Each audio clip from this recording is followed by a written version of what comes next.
except with respect to item 3.3.1, where the City of Emeryville provided direction to the city manager and city attorney to move forward with extending an offer to the property owner for purchase of the property. Thank you.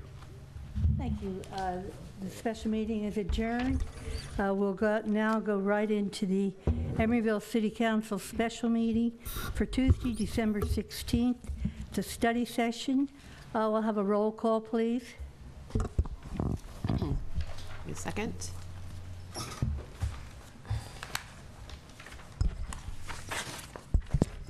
Councilmember Asher? Here. Councilmember Donahue? Here. Councilmember Martinez? Here. Vice Mayor Davis? Here. And Mayor Atkin is excused. She called to say that she was ill. Thank you. Are there any public comments on items not on the agenda? All right, we'll go right into the study session. Michelle de Guzman, thank you. Good evening, Vice Mayor Davis, members of the Emeryville City Council. I'm Michelle de Guzman. I'm with the Economic Development and Housing Division of the Community Development Department. I'm here to present tonight on the draft economic development strategy and work plan for fiscal years 14-15 and 15-16. The purpose of the economic development strategy is to plan and prioritize the economic development efforts of the city with the goal of supporting and expanding the economic base of Emeryville. And the purposes for supporting the economic base is to provide revenues to support city services and programs, as well as to ensure that economic development activity that occurs within the city aligns with the community's goals. The community goals with respect to economic development were first defined in the current general plan. There's several bullets there. I will not read all of them, but you can see before you they relate to the mixes of retail that should be pursued, both the mix of retail and location, using economic development as a tool to grow our tax base, supporting small businesses, supporting innovative leading edge industries to provide quality jobs with potential for career advancement, and support and retention of our existing businesses, as well as strategic partnerships. The background of why the economic development strategy was embarked upon to begin with was that the loss of redevelopment ushered in a re-examination of the city's role in economic development and what we could and could not do, and really how we could best support economic development without the tools that had been used over the last several years. In order to look at that more comprehensively, there was a series of community input efforts that were made. In February 2010, there was a survey that was sent to all licensed businesses within the city of Emeryville. A year later, a focus group was conducted of specific businesses, both large and small. And there were also several one-on-one meetings that were conducted by staff with executives from major Emeryville companies. There was also a community meeting that was held, that was open, that was invited to all residents and all businesses in the city. The results of that community input resulted in the strategic goals of the economic development strategy, which I will read. There were 10 that came about, the improvement of access, and that access was primarily related to physical access, traffic, transportation, the facilitation of new infill developments, creating conditions supportive of the business community, workforce development, supporting of innovative and emerging business clusters, marketing Emeryville to business and recreational travelers, supporting small local serving business developments, strategic partnerships, sustainable development, and a fiscal development strategy. Recent activity since the adoption of that strategy has been that the Emeryville economy has largely been in recovery since 2012, because that was also occurring in a period where there was an extended economic recession. Sales tax revenues have started to recover. The high was in fiscal year 2001 of 7.8 million. In the last fiscal year, not 13-14, but 12-13, it was 7.5 million. So we haven't achieved the same levels as the high, but they were, the recovery has started in terms of sales tax. Office vacancy rates, also as opposed to 2010 to 2014, are half of what they were. And R&D, which actually has always been a bright spot in this city, is effectively 0% as of the third quarter of 2014, compared to about an 18% vacancy rate for the East Bay as a whole. In March 2014, the Economic Development Advisory Committee initiated an update of the implementation plan, as the prior implementation plan was for 12-13 and 13-14. In order to do that, they reviewed the progress for the completion of items identified in the prior implementation plan. Another survey was conducted of all licensed Emeryville businesses. They reviewed updated demographic and business information, as well as developed a strengths, weaknesses, opportunities, and threats analysis. City staff reviewed the materials and input that were developed by the Economic Development Advisory Committee, EDAC, and looked at it as a shift away from the paradigm of the more capital-intensive and direct financial assistance of redevelopment, because those resources were essentially no longer available to the city. And really wanted to look at this new plan, the new work plan for the next 2 fiscal years, as a balanced approach for the attraction and retention of both small and large businesses to help support the breadth of the Emeryville economy, as well as looking at additional ways to support workforce development with a goal to creating pathways for financial security. And that's the creation of better jobs, of better paying jobs, and I'll go more into that briefly over as we go over the work plan. In response to this, the strategic goals in the original strategy have been grouped within 3 new overall objectives, which address the basic tenets of economic development. The first is support economic and job growth, which is essentially business attraction and expansion.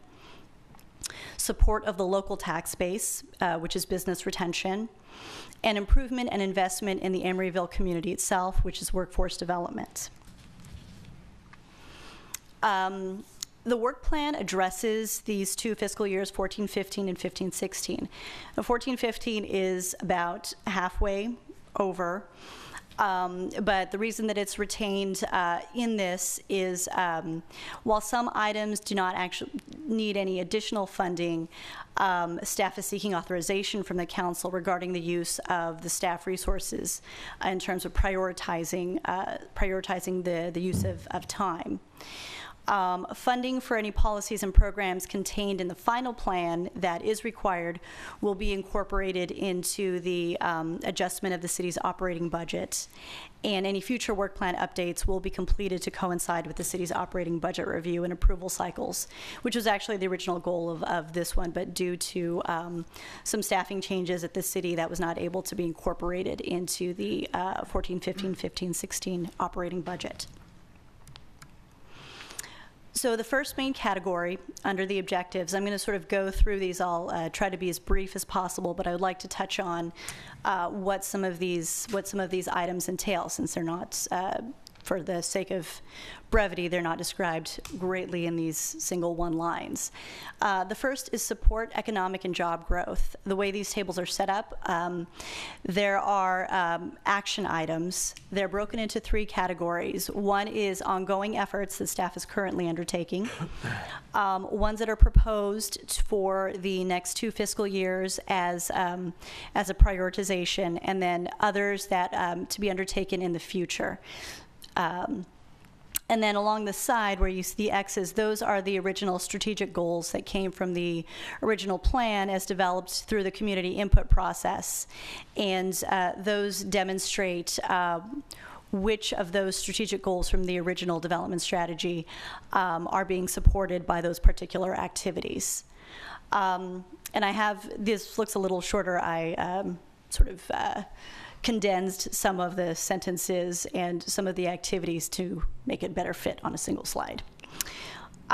So the first under ongoing activities is the support of Emery Go Round and EBOTS, and that's to support the physical access issues. And the next three really go together largely, which is the economic development information on the city's website, our marketing approach and materials, and the city identity program.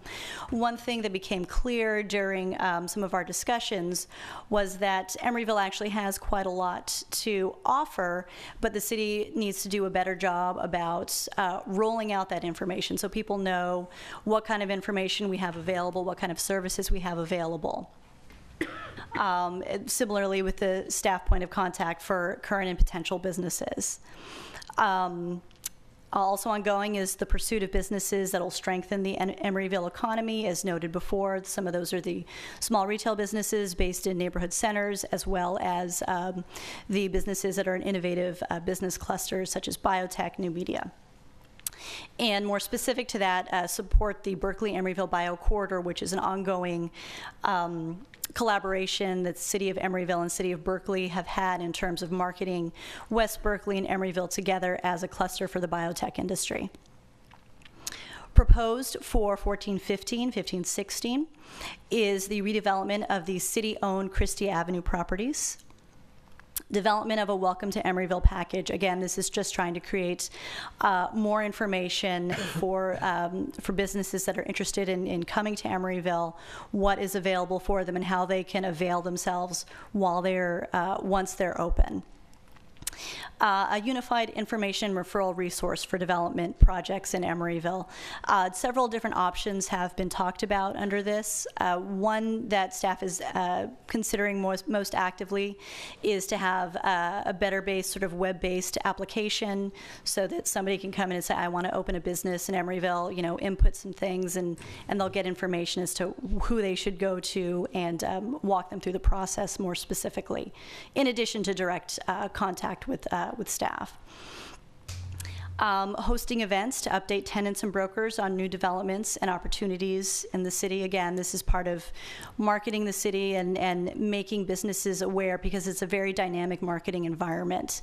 And there's the competition within among the Bay Area is very strong, and we want to make sure that Emeryville is continue to be perceived as an exciting and an innovative place to run your business. And some of these are somewhat easier. Announcing new businesses at city council meetings to, you know, when someone gets a business license, to welcome them to our city. And lastly, expansion of the on-street parking program. This is under access.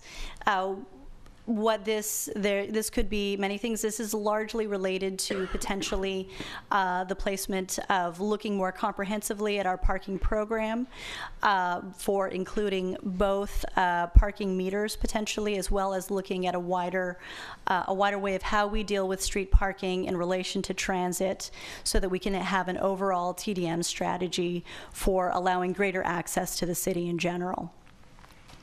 And future is the evaluation and the facilitation of funding of the installation of last mile fiber optics. That refers to the fact that much of Emeryville is largely served by a fiber optic network, but the issue is connecting buildings which run through our streets, and it's bearing the cost of connecting buildings to that existing fiber optic network to assist businesses in internet connectivity for their workflow. And then the last, which is largely related to timing from the state, the disposal of the properties, the former agency properties that are in the long-range property management plan. The next major category is the strengthening of the tax base. And the two major goals from the original strategy from that are support of small businesses and tourism for shorthand, but essentially regional marketing. And again, that's marketing programs for regional events, such as Super Bowl 50. In the previous iteration, it was America's Cup, because a lot of these major regional events tend to come to the Bay Area, and Emeryville certainly has a role for that. Ongoing is the buy local city purchasing policy. This was originally explored by the city, but it needs to be further integrated with our green purchasing policy.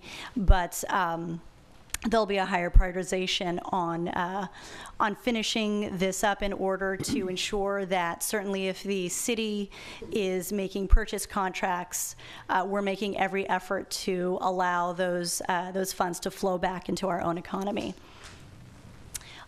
For the upcoming fiscal year, similar to the welcoming of businesses, this is just using the resources that we already have, and again, trying to leverage them better. For businesses that have completed their business license, we can host a directory of all licensed businesses on the city of Emeryville. So if someone's coming to look to Emeryville, they can see what businesses are here. And the next are a series of 4 particular action items related to which this could certainly be expanded. The establishment of a small business incentive program. Under redevelopment, there was a fair amount of financial resources for incentives for small businesses. Those incentives are not, those financial resources aren't available, but what the purpose of those was to try to reduce the costs of entry for small businesses, as well as to assist them as much as possible with technical assistance in the startup process, particularly for items that are not necessarily germane to their actually what they're trying to do for their business. And so in that vein, I'll sort of skip to the end. What I'm talking about there is potentially a program to provide architectural and technical assistance to small businesses. Getting permits and developing a project is not many small businesses' first line of expertise, but that needs to happen in order to obtain necessary permits. The first 2 are business tax holiday for new small businesses, as well as permit fee waivers or reductions for small businesses related to facade improvements. The last 2 I mentioned are ways to support small businesses, not by an outlay of cash, but rather by foregoing some of our revenues to reduce their upfront costs. And that's one way that we can help to support the small business community in the startup phase. The last is the informational seminars for Emeryville businesses. And that's really looking at setting up a series of seminars on a semi or regular basis to support small businesses on topics that might be of interest to them. Assistance in dealing with accessibility regulations. Or seminars hosted by nonprofits that can provide startup funding. As we're not able to provide that sort of loan funding, but trying to really make those connections for small businesses who don't have the time to necessarily do that research. And it's likely if we make those seminars, we'll also make the information available on our website as well. But it's really trying to when you're a small business, your issue is time, and trying to make the best use of their time.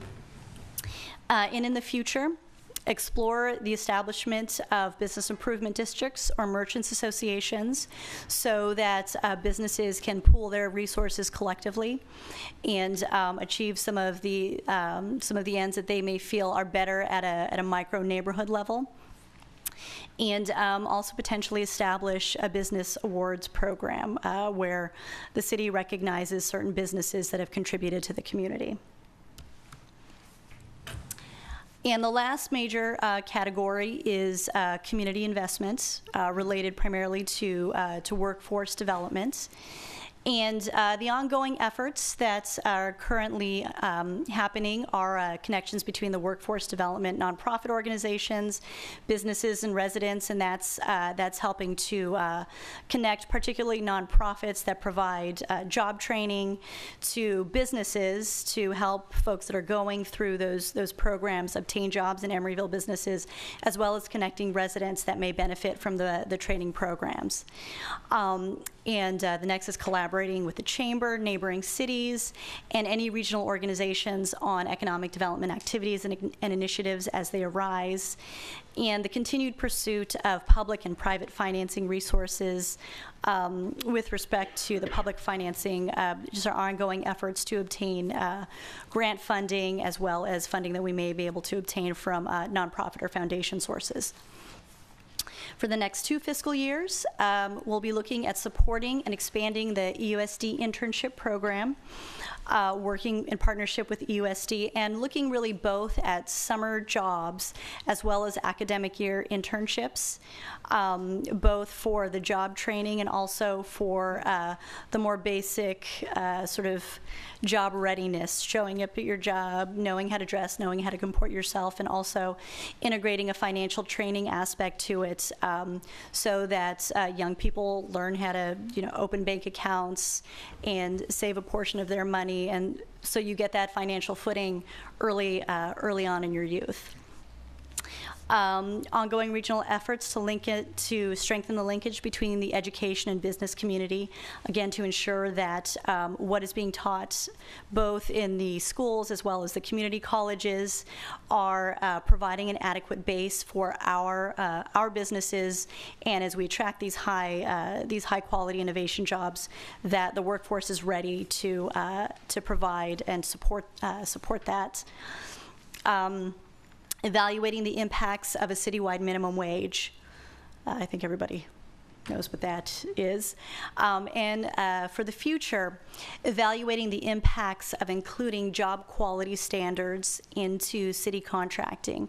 And just a little bit about what that is the concept that anyone that contracts with the city, we have a citywide living wage, but if there's any contracting with the city and there's any jobs that are generated as a result of that, for instance, if we sell properties, that any jobs that are generated as a result of activity or contracts with the city not only address living wage, but they also cover issues like health coverage, retirement, earned sick leave, benefits, adequate hours, healthy, safe working conditions, and that there are, even in these jobs, that they're try to encourage as much as we can their pathways to career advancement rather than jobs that are just sort of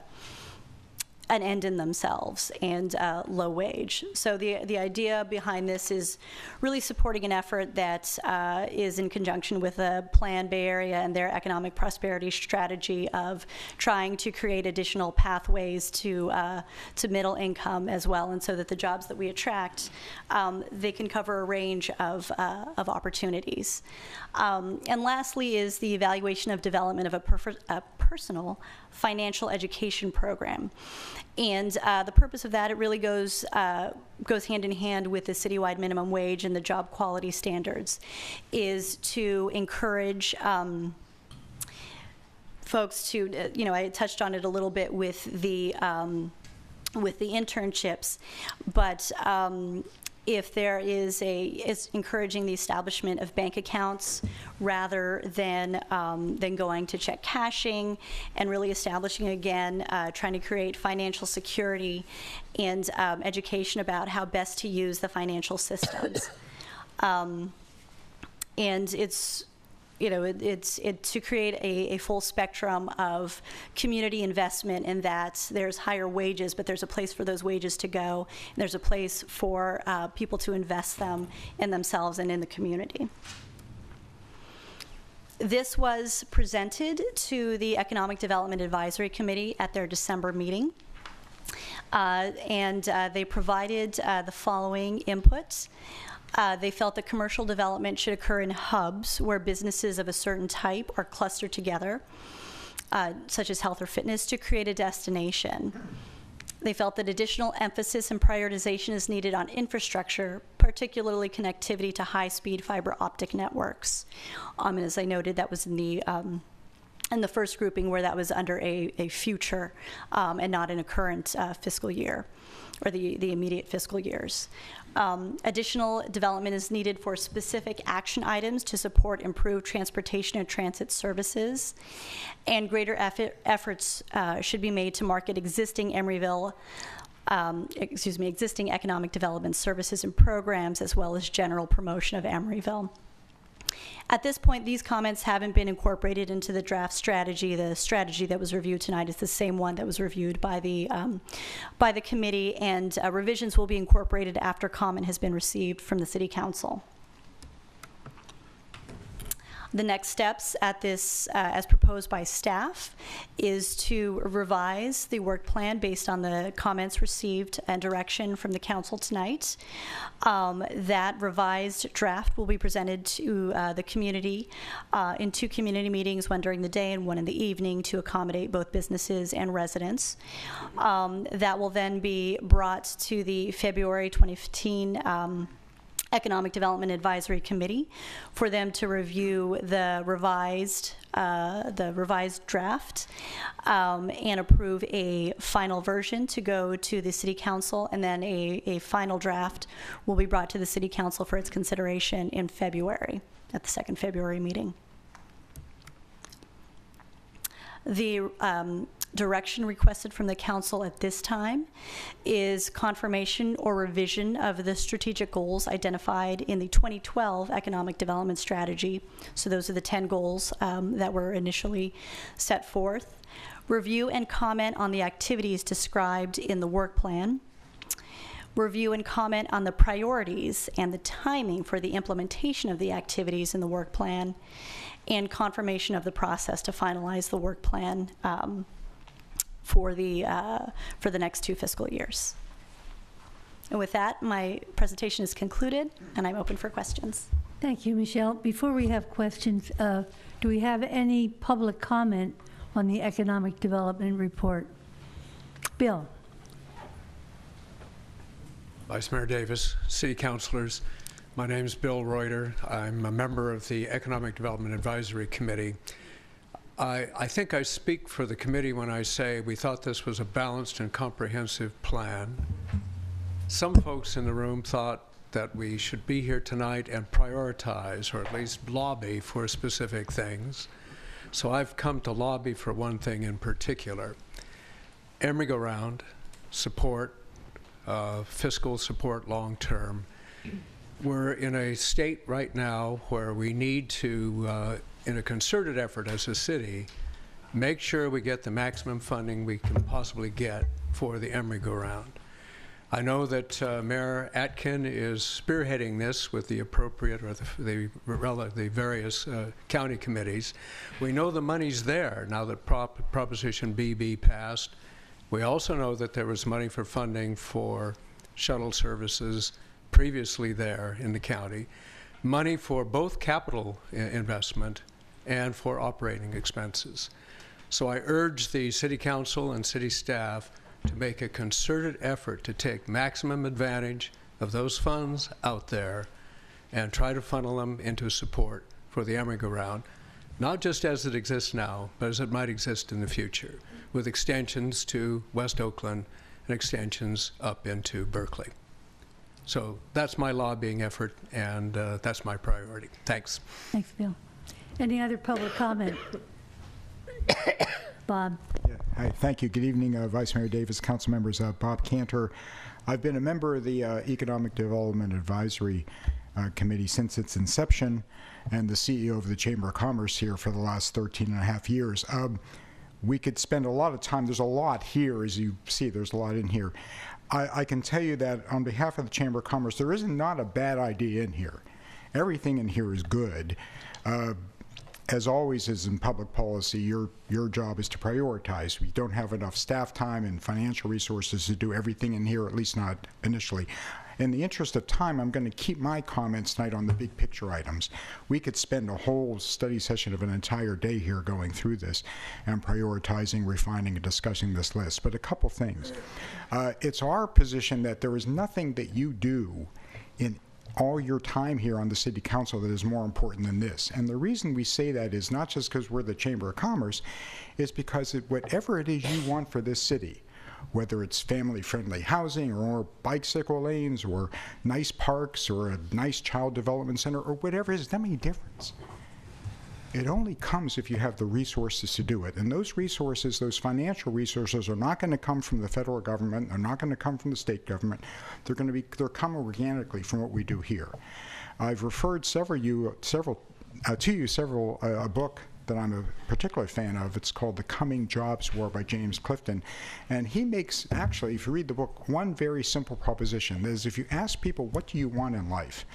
And he claims to have polled everybody in the world on this. I don't know if that's true, but he says, we want a good job. I want a job so I can work, have a career, and ultimately support a family. You have no more important job than that. And much of this is what this is about.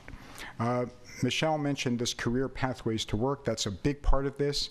We have to retool our education system. That's a whole separate ballgame that we need to work with, of course, with our school district. There's now a grant program that's going to launch that pretty soon. I think Julie Sinai is going to head that, if I understand. She's going to work on that full time, if I believe that I might have my information correctly. We've already made inroads with Berkeley City College on this. Michelle attended as my guest last week, San Francisco Business Times breakfast on STEM education. It was an excellent event. We made some good progress there. But you have no more important job before you than job creation and wealth. It's going to come from us. And the Chamber has been arguing this and proposing this for you. There's a lot of good stuff here, and I want to say before my time runs out, Michelle does a great job. We're very lucky to have her. She puts a lot of time into this, and you've been presented a lot of good stuff. She doesn't do it alone, of course. She has a lot of input from Charlie's supervision, from the Chamber of Commerce, from the people on the committee. But you have been presented with at least an initial blueprint for how we're going to keep this city moving forward. And I'll say one last thing, and last is that the cities around us are doing this. We need to stay ahead of the game and stay on the game. Thank you for the time. Mr. Bukowski? Ken Bukowski, I had a couple of comments. I do want to ditto what Bill Reuter said about the Emeryville. I think it's important. I don't know that Ruth is spearheading much over there, but anyway, we need to get the money. I'd like to see maybe a little slightly, not a different approach, but what can we do for the people that are here? I mean, we want to create jobs and we want to do that, but what can we do for the residents? Can we look at community choice aggregation, maybe save some money on power? Can we give a small business tax credit to businesses that hire Emeryville residents so that each year you could take a look at it in March and say, well, we got 50 Emeryville employees, so whatever kind of tax credit we give, that would be a way to follow who's hiring people locally and maybe reward them, the employers who do the best at it. So I could say a whole lot of things about economic development. That's it for the moment. Thank you. Any other public comment on this item? We'll move along. Diane, any questions or comments? I did have one question just in terms of where it falls in our current plan as it is in terms of city identity. What has been done? I know I've seen a presentation on possibly getting Emeryville plastered all over the place sorry, this was by Brad Gunkel some months ago, not by you. But it's city identity, just a general question. Where are we at? Where would we like to go? Well, a part of the issue is that we have a lot of what we had before our other materials and the way we were marketing ourselves was really based on redevelopment. And since the end of redevelopment, we've mostly just been essentially reusing those same materials since then. And what we would like to do is look more comprehensively at best practices by other cities. We haven't started that research yet to see what's the most effective use of our resources, but we would like to create there's several cities out there that have been very aggressive about putting forth what assets that they have and really creating there. Emeryville has very actually, quite excellent assets in terms of we have a very diverse economy. Many of our vacancies are quite low, but we want to be able to maintain on the leading edge of that and really play up a lot of our assets, and looking at other cities at this point is where we're going to start with that and eventually develop a plan on how to address that.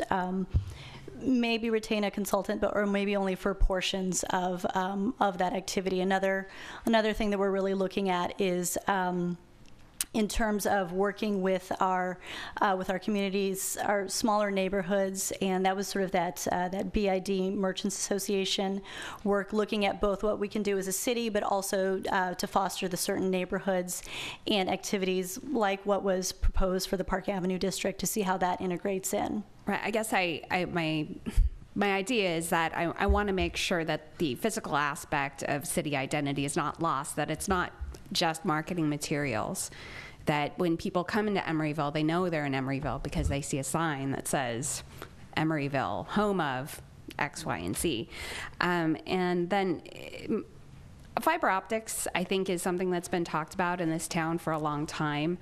And I've been made aware by my neighbors who are also interested in the fiber that's available in Emeryville that, yeah, just as you said, it is so close and yet so far away. So I'm curious if there are any resources that could help us to get these into homes and businesses, just in terms of grant funding, or if there's what we can exploit.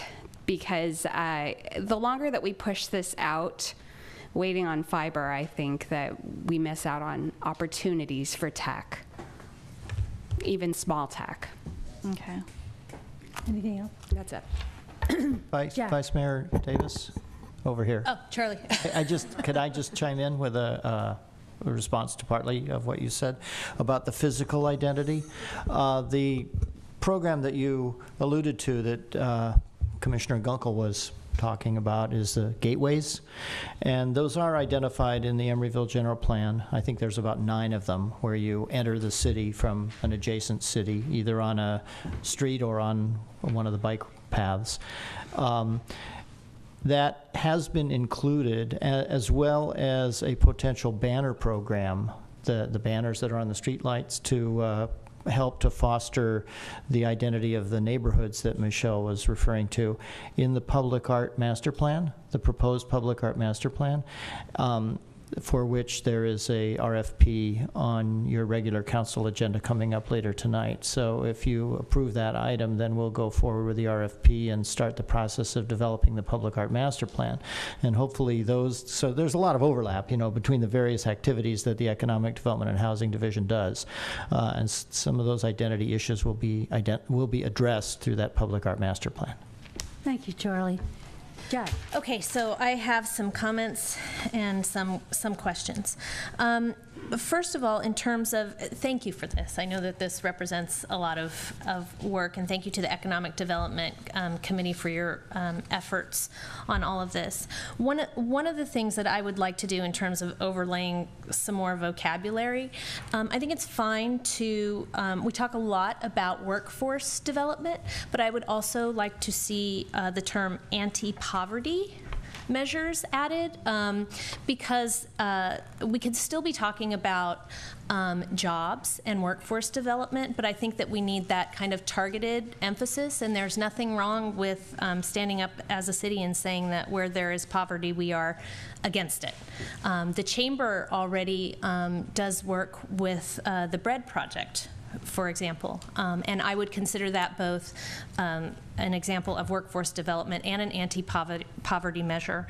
Another thing that I'm interested in is in terms of youth employment. I think that the internship program is great, but I'd also like to see us kind of broaden our ideas there a little bit. For example, Oakland uses Oakland Relief, which offers green jobs to local youth, and they often plant trees in Oakland. In fact, you can go on the website and get yourself a tree through Oakland Relief if you're an Oakland resident, and it helps both keep the city green and is a source for youth employment. Another thing that I would like to see in terms of the strategic goals, and some of this is already covered. Thank you for talking about the Emery Go-Round bill. For me, I'd like to see a category maybe called workforce supports, and I'm not even sure if that's exactly what I would call it, but something that includes accessibility of transit, right? But also childcare is something that allows people to go to work. Affordable housing, and also keeping our eye on an adequate mix of housing. And there are elements of this in the report already, but I think I'd like to see them gathered under an umbrella that the committee and the plan is looking toward supporting workers here in Emeryville. The other thing I wanted to talk about, and this is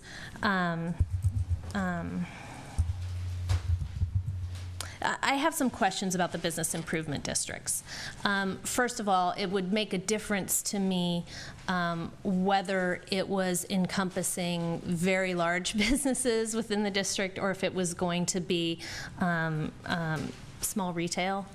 And so while I'll say, okay, looking at bids sounds like one way to go, it would depend on which businesses and where in town. I also, thinking about fiber, I sent out a link to a report that talks a little bit about fiber. And one of the things that I've been interested in or thinking about, we've been talking about San Leandro Lit and the kind of marketing that they do. And I understand the way that the marketing can be a draw, but I also want to think seriously about the city's investment in infrastructure, and if fiber is going to be one of those investments, I think there are models in small cities to do that. Chattanooga is one. There are other models out there, and so you know, I'm putting that out there, and whether or not the committee feels compelled to look into that, I think it would get us beyond just the marketing goal, right? The other thing that I wanted to ask, or maybe ask for when the plan is finalized, is that we do have a contract with the Chamber of Commerce. And so I would like to know which of the items they will be working on or working with us on. So if that was kind of mapped out for me. In terms of the regional events like the Super Bowl, and this is so awful, but I don't know anything really about sports. Where's the Super Bowl going to be? Santa Clara. Thank you. Oh, that's terrible. But here's the thing. When you put in the remark, yeah, it's out there now. When you put in the remark about the America's Cup, for instance, I think that spending some city time, staff time on that, on the Super Bowl is okay, but I also want to be a little bit cautious about that. We know San Francisco went, you know, kind of whole hog supporting America's Cup, and I don't know how much it generated for Emeryville, but that might be something to, you know, I'd want to hear more about that. And then finally, looking at this, does this represent, you're talking about coming back to us mid-cycle with this plan. Would this represent an increase in the budget? Do you have an idea as to how much that might be? Well, part of it is to get direction as to what some of these activities, if there's any that you wouldn't want to pursue. To be frank, a lot of these we tried to focus on ones that didn't really require a lot of additional budgeting. In terms of like the small business incentives, there's not a lot that we'd be putting out in terms of capital. We would just be foregoing our revenues. There would be some costs associated if we were to provide architectural and technical assistance. Right. We would look at other models to see if there was some sort of, reciprocal agreement we could have, but it's most likely we might give, small grants. Yeah. But we've really tried to make it more intensive in terms of, that's why there's a lot of discussion about partnerships, trying to leverage activities with other strategic partners to see what we can do in terms of regional activities or working with what other folks are doing to make sure that those programs benefit Emeryville, like the program that Bob referred to, that Julie Sinai is working on in terms of the workforce development. And so that's where most of our effort is going to focus. I don't anticipate of what's here that there's anything that's going to be tremendous in terms of a financial request from the city at this point. The one that would have the highest would probably be related to the fiber, right, because there's a major capital investment. Okay. Really, sort of any way we look at it for that one. Okay. Thank you, Michelle. Sorry. Yeah. And I do want to just remind the council, too, you all, as part of your financial policies that you adopted in 2013, are setting aside 5% of the boomerang dollars that are coming back from redevelopment to economic development. And to date, I believe none of those dollars, or very few of those dollars, have actually been allocated. Okay. So there is some money that's anticipated to be spent here. Okay, thank you. Scott. While I was campaigning, I met people who needed work. We're a little city, and I would love to be able to have some kind of local hire component that really we look out for our Emeryville residents, because we have so many jobs in ratio to the number of residents. It just seems like we should be able to do something like that. Also, I think that Emeryville gets uncharacteristically maligned in some ways when it comes to crime. We really are getting articles about our city that are making us seem like we are the most crime-ridden city in the Bay Area. And the truth is, it's a statistical issue. We have very few residents in the evening, and that's our gauge. 10,000 some people, but during the day we have 45,000 people. So I think if we could, in promoting our city, talk about the numbers from a more realistic perspective, from our perspective, so that when we talk about the city on a website, people can accurately gauge us in relation to the region.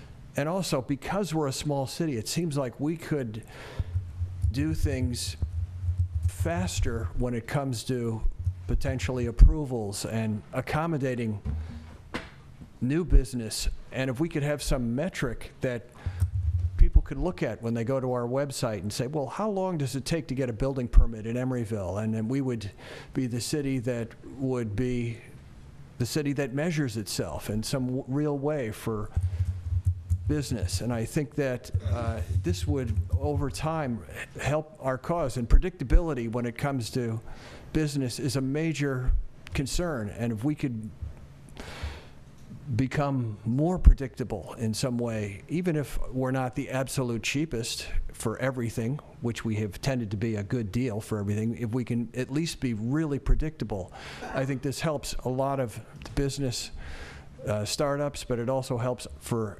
ongoing business.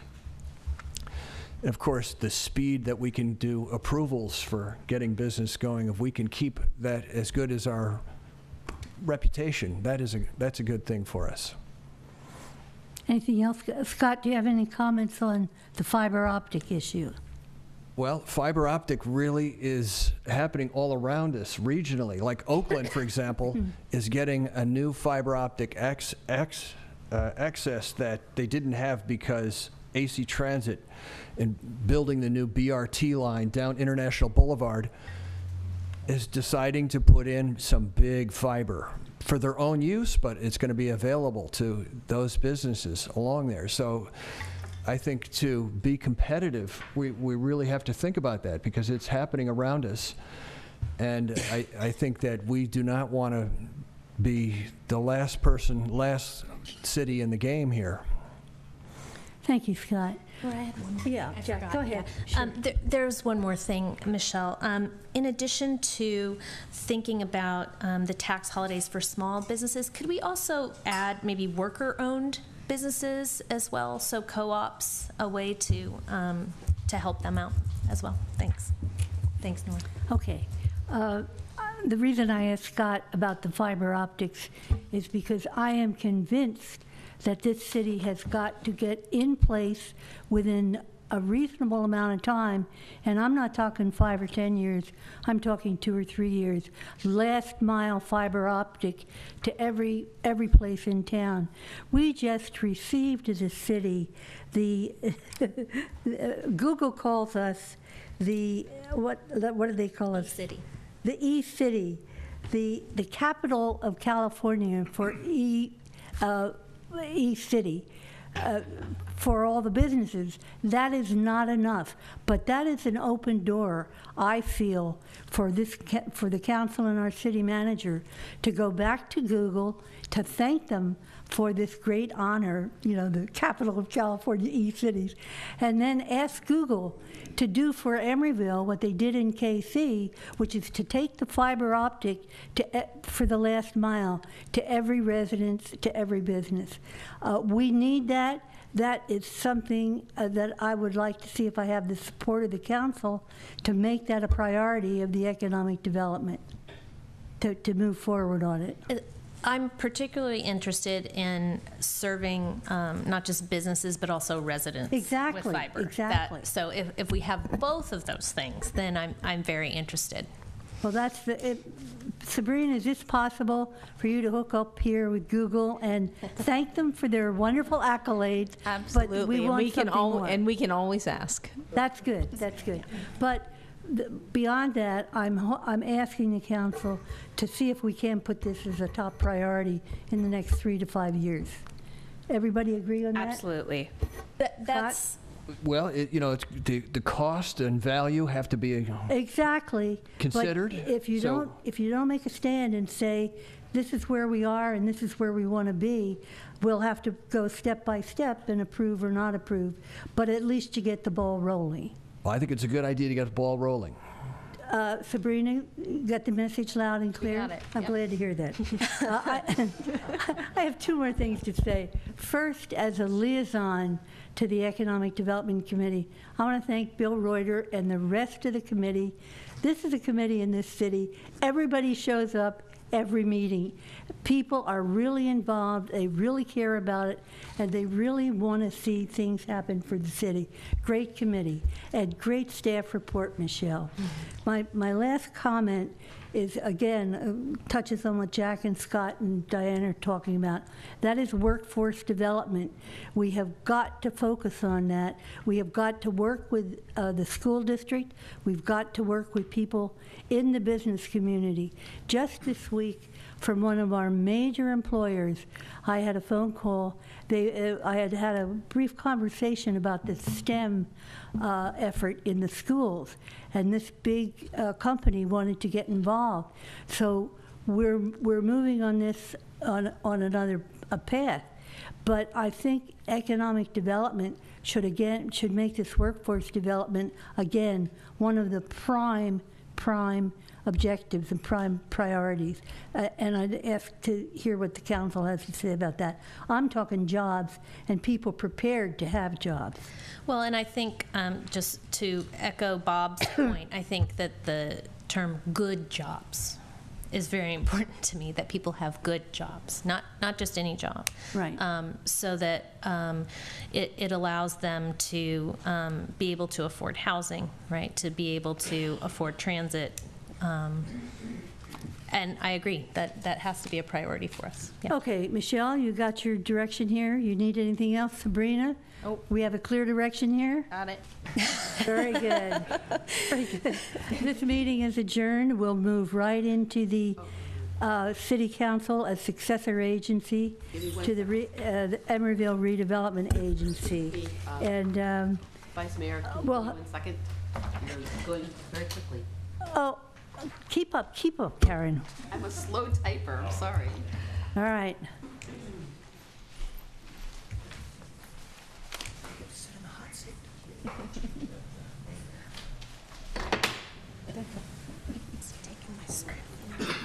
Oh, shucks. Listen, Diane, I'm going to ask you to read the quantities of special I appreciate that. I'm just joking.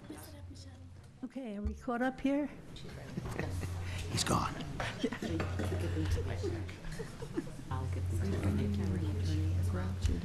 I would love to see every house in this city have a fiber optic. Wouldn't that be something? Last That would be mile. great.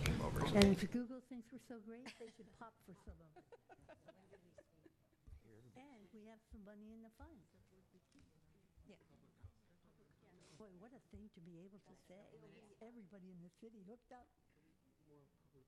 That would be remarkable, There are cities that do it. given the problems I've had with AT&T.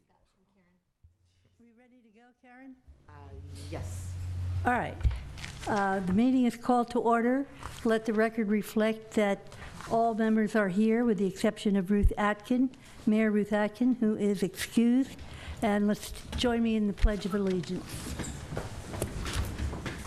I pledge allegiance to the flag of the United States of America and to the republic for which it stands, one nation, under God, indivisible, with liberty and justice for all. Okay, any public comment on the blue agenda that's not on the agenda? Okay, I'll entertain a motion. Oh, Ken. Yeah, I had a public comment, and I want to talk about the city webpage and going to look at the agenda. Is this a successor agency item? No, this is a general item. This is just public comment. I'm talking about the webpage and accessing information on the webpage. So if you go to the agenda and you want to look at the information, there could be 15 resolutions. So the user isn't going to open 15 different documents. I mean, today I wanted to post the video of the approval of the fire department improvements, and there were 28 documents there.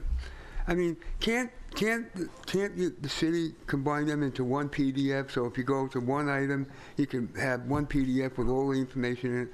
But going to each separate document is very difficult to do and not user-friendly. So I'd like to see that improved. Thank you. Thank you.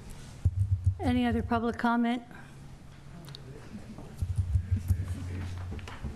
Hi, my name is Eugene Sway. I've been a citizen here since 1989. And I'd like to continue to address the issue of a power down, power out initiative for the city of Emeryville.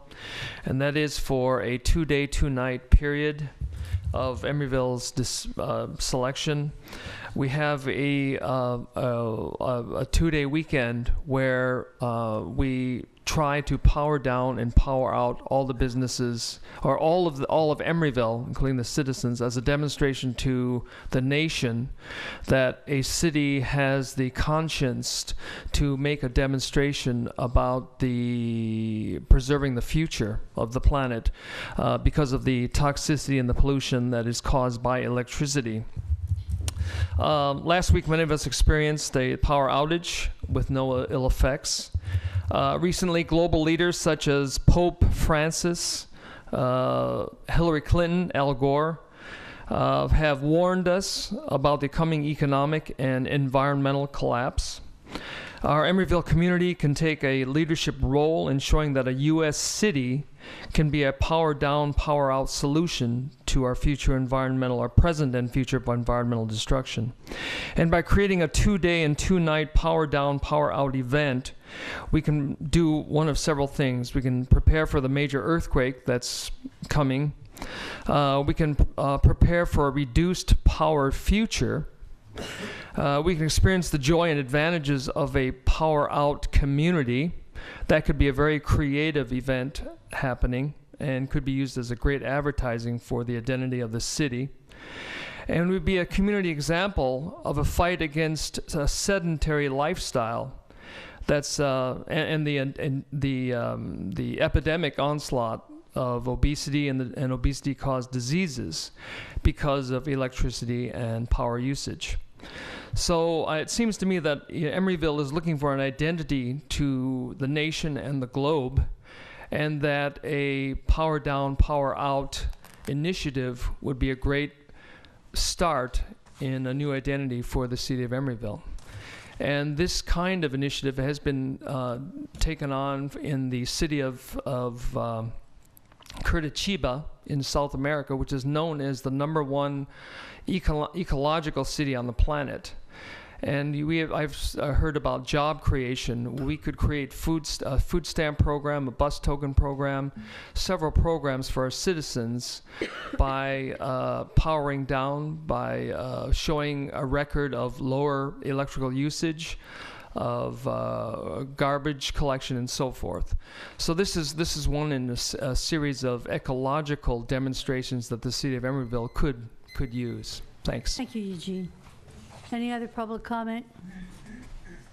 Doug? Did you want to wait till the regular council meeting? Thank you. I'd entertain a motion on the consent calendar. So moved. Second, is there any second? Second. Without objection, consent calendar is passed. Status report on the oversight board. No, they haven't met. I'm sorry, I was expecting there was going to be another public. What was the motion? I beg your pardon? Motion and second? Motion. I moved. Diane seconded. Asher Martinez. Any status report on the, oh, Andre, I'm so sorry. Go ahead, I didn't see you there. We forgot to call for public comment after. So I wanted to make a comment about the fiber optic. Is that it's nice, but we have to be careful not to be hung up by fiber optic only. We have an advantage of fiber optic that we don't have any copper loss, but having exclusively fiber optic, we may be going into another loop in which by the use of the computer, as you know, we always get all strangled with the virus, which is a virus, which is something that is generated by the server itself as a racket, So I just want to warn you that all the accessory that goes with the fiber optic can be subject to racketing. Thank you. Thank you, Andre. So items 4 and 5, we have no reports. This meeting is adjourned, and we'll move right into the Emeryville City Council meeting. Let the record reflect that all members are present with the exception of Mayor Atkin. And we have a special order of the day. And I would ask Diane, who's going to present this? Ian, come forward. Vice Mayor Davis, members of the City Council, good evening. I'm Ian Appleyard. I'm the Human Resources Director here, and it's with great pleasure that I get to bring to you the Employee of the Quarter. It's an employee-driven recognition program that we bring in front of City Council, and so I'd like to invite Valerie Maxwell up here, as well as Maurice Kaufman, the Public Works Director, and Vice Mayor Davis does have something to read for you. Come on up. And I will actually be reading this to you. City of Emeryville Employee of the Quarter, Valerie Maxwell, as of December 16th, 2014. On behalf of the City Council, staff, and residents of Emeryville, I am proud to award Valerie Maxwell the Employee of the Quarter Award for the third quarter of 2014. Valerie started her career with the City of Emeryville on June 1st of 1989 as an office assistant in the Public Works Department. She is now an administrative secretary and still serving in the Public Works Department. Valerie is responsible for tracking department contracts, preparing claim vouchers, and maintaining departmental databases. She also staffs the Public Works and Marina committees. According to her nominator, Valerie is a self-starter, constantly takes the initiative to manage her workload, and requires very little direction from her supervisor. Even when Valerie is out of the office, she plans ahead to make sure all the important finance and administrative timelines are met. Valerie is an exemplary employee who has provided excellent service to the citizens of Emeryville for over 25 years. As part of this Employee Recognition Award, Ms. Maxwell receives an award plaque and a gift certificate to an Emeryville restaurant of her choice. She will also have her picture prominently displayed in City Hall and have lunch with the city manager and her department head. So, Valerie, thank you very much for your service to the city.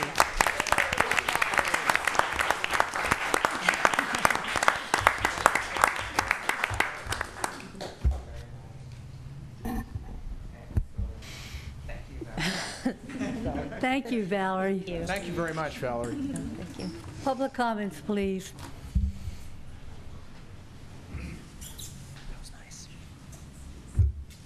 Let's see. I'm not sure how to plug it in. If somebody Reese? is there a plug? What are you trying to do? I'm sorry. Plug in my laptop so Oh, it shows. I wish you had told me. Yeah. You don't have a thumb drive, do you? I do, but I don't want Wanna to take try it? up like all Maybe you the can just show it like Okay. All right. Okay, that works. Low tech. Low tech. Low tech. Good going, Maurice. Okay, I'm going to make it fast. Okay. You know, I know we're busy tonight, but I want to take this opportunity because Citizens United, which is a campaign contributions problem, is the 5-year anniversary is on January. So I just want to quickly go over some campaign finance topics, the 4 items that I think we should know. Okay. The first one is Citizens United itself. What it was is a U.S. Supreme Court decision back in January 2010 that allowed corporations and unions to spend unlimited amounts of money through independent campaign expenditure committees. So that's where the big money, that's the first big one, and we should have awareness about it. And another topic that we need to know about is, you know, you've probably heard of dark money and all the nonprofits, specifically the 501c6s and C4s. They're able to hide their donors' names. So there's a ton of money that's going into social welfare nonprofits, and what they say is that they're for social welfare, but actually they're spending the bulk of their money on political action. So that's another topic. This past April, McCutcheon versus the Federal Election Commission, the Supreme Court allowed that, and what it did was, there in bold right there, 123,200 used to be the combined grand total of spending that could happen during a 2-year election cycle. Now it's unlimited, just so you know. And why I'm even speaking tonight is because of last week, what happened in this last-minute spending bill that went through. I mean, you can't see the numbers up there, too bad. But they snuck in, you know, I'm sure you've heard on the news, snuck in a couple of riders. One was the banking one. They also did a campaign finance one. And just to review, if I can barely say this myself, but on each side, the Democrats and the Republicans, there's 3 committees. There's a Republican National Committee, and then the DNC.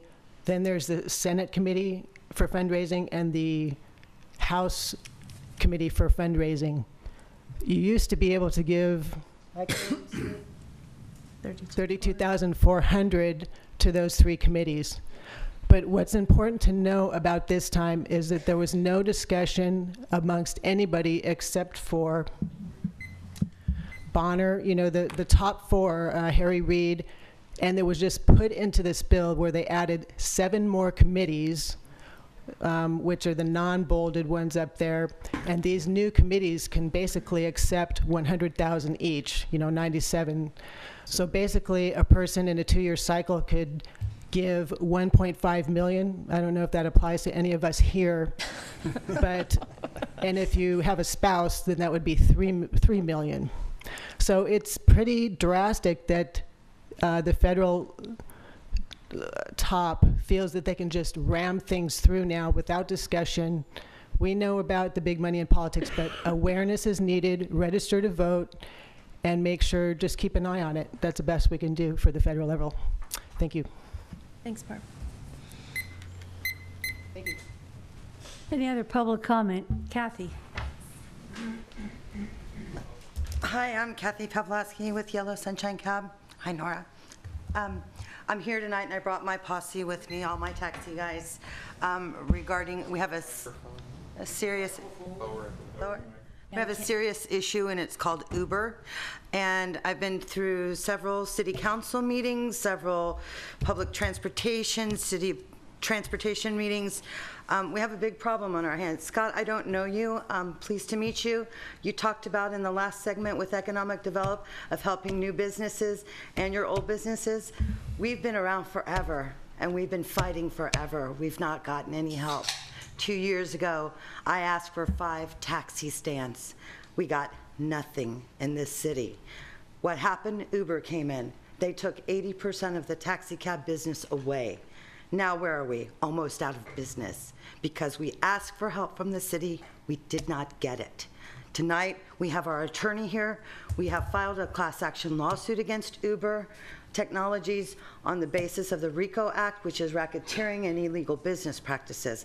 I spoke with the city attorney. He said that because they have a TNC permit from the state, the only way that we could cite them was on a business license. Why isn't that happening? Because the chief of police stated that they don't have enough manpower. You want to help the citizens, your business owners, you better do it fast, because we're slowly dying. It's a very slow death. We want more taxi stands now that we are up against this big monster called Uber, and we want the city to recognize us as business owners. You have 50 gentlemen behind me right now who have families to feed. This is not an easy fix, but for 2 years we were fighting for more taxi cabs so we could have more visibility. We never got it. Now, we have an attorney to speak on our behalf. Thank you.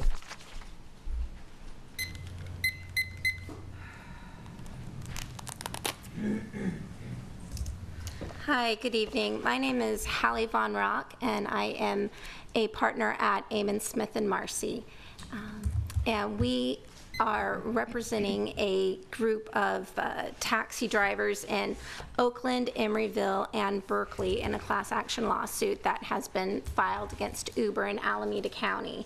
And what our drivers are seeking, which is similar to what the Berkeley City Council is considering, is stricter regulations. Although Uber currently does have a TNC permit that was issued by the PUC, there are still regulations that the city of Emeryville could put in place to help both the consumers and the taxi drivers. One of the things that Ms. Pavlovsky has asked for is more taxi stands, which would help the drivers who currently have medallions and are operating in Emeryville. The second thing that we'd like to request is that further study be done by the City Council with regard to regulations that could be put in place for Uber.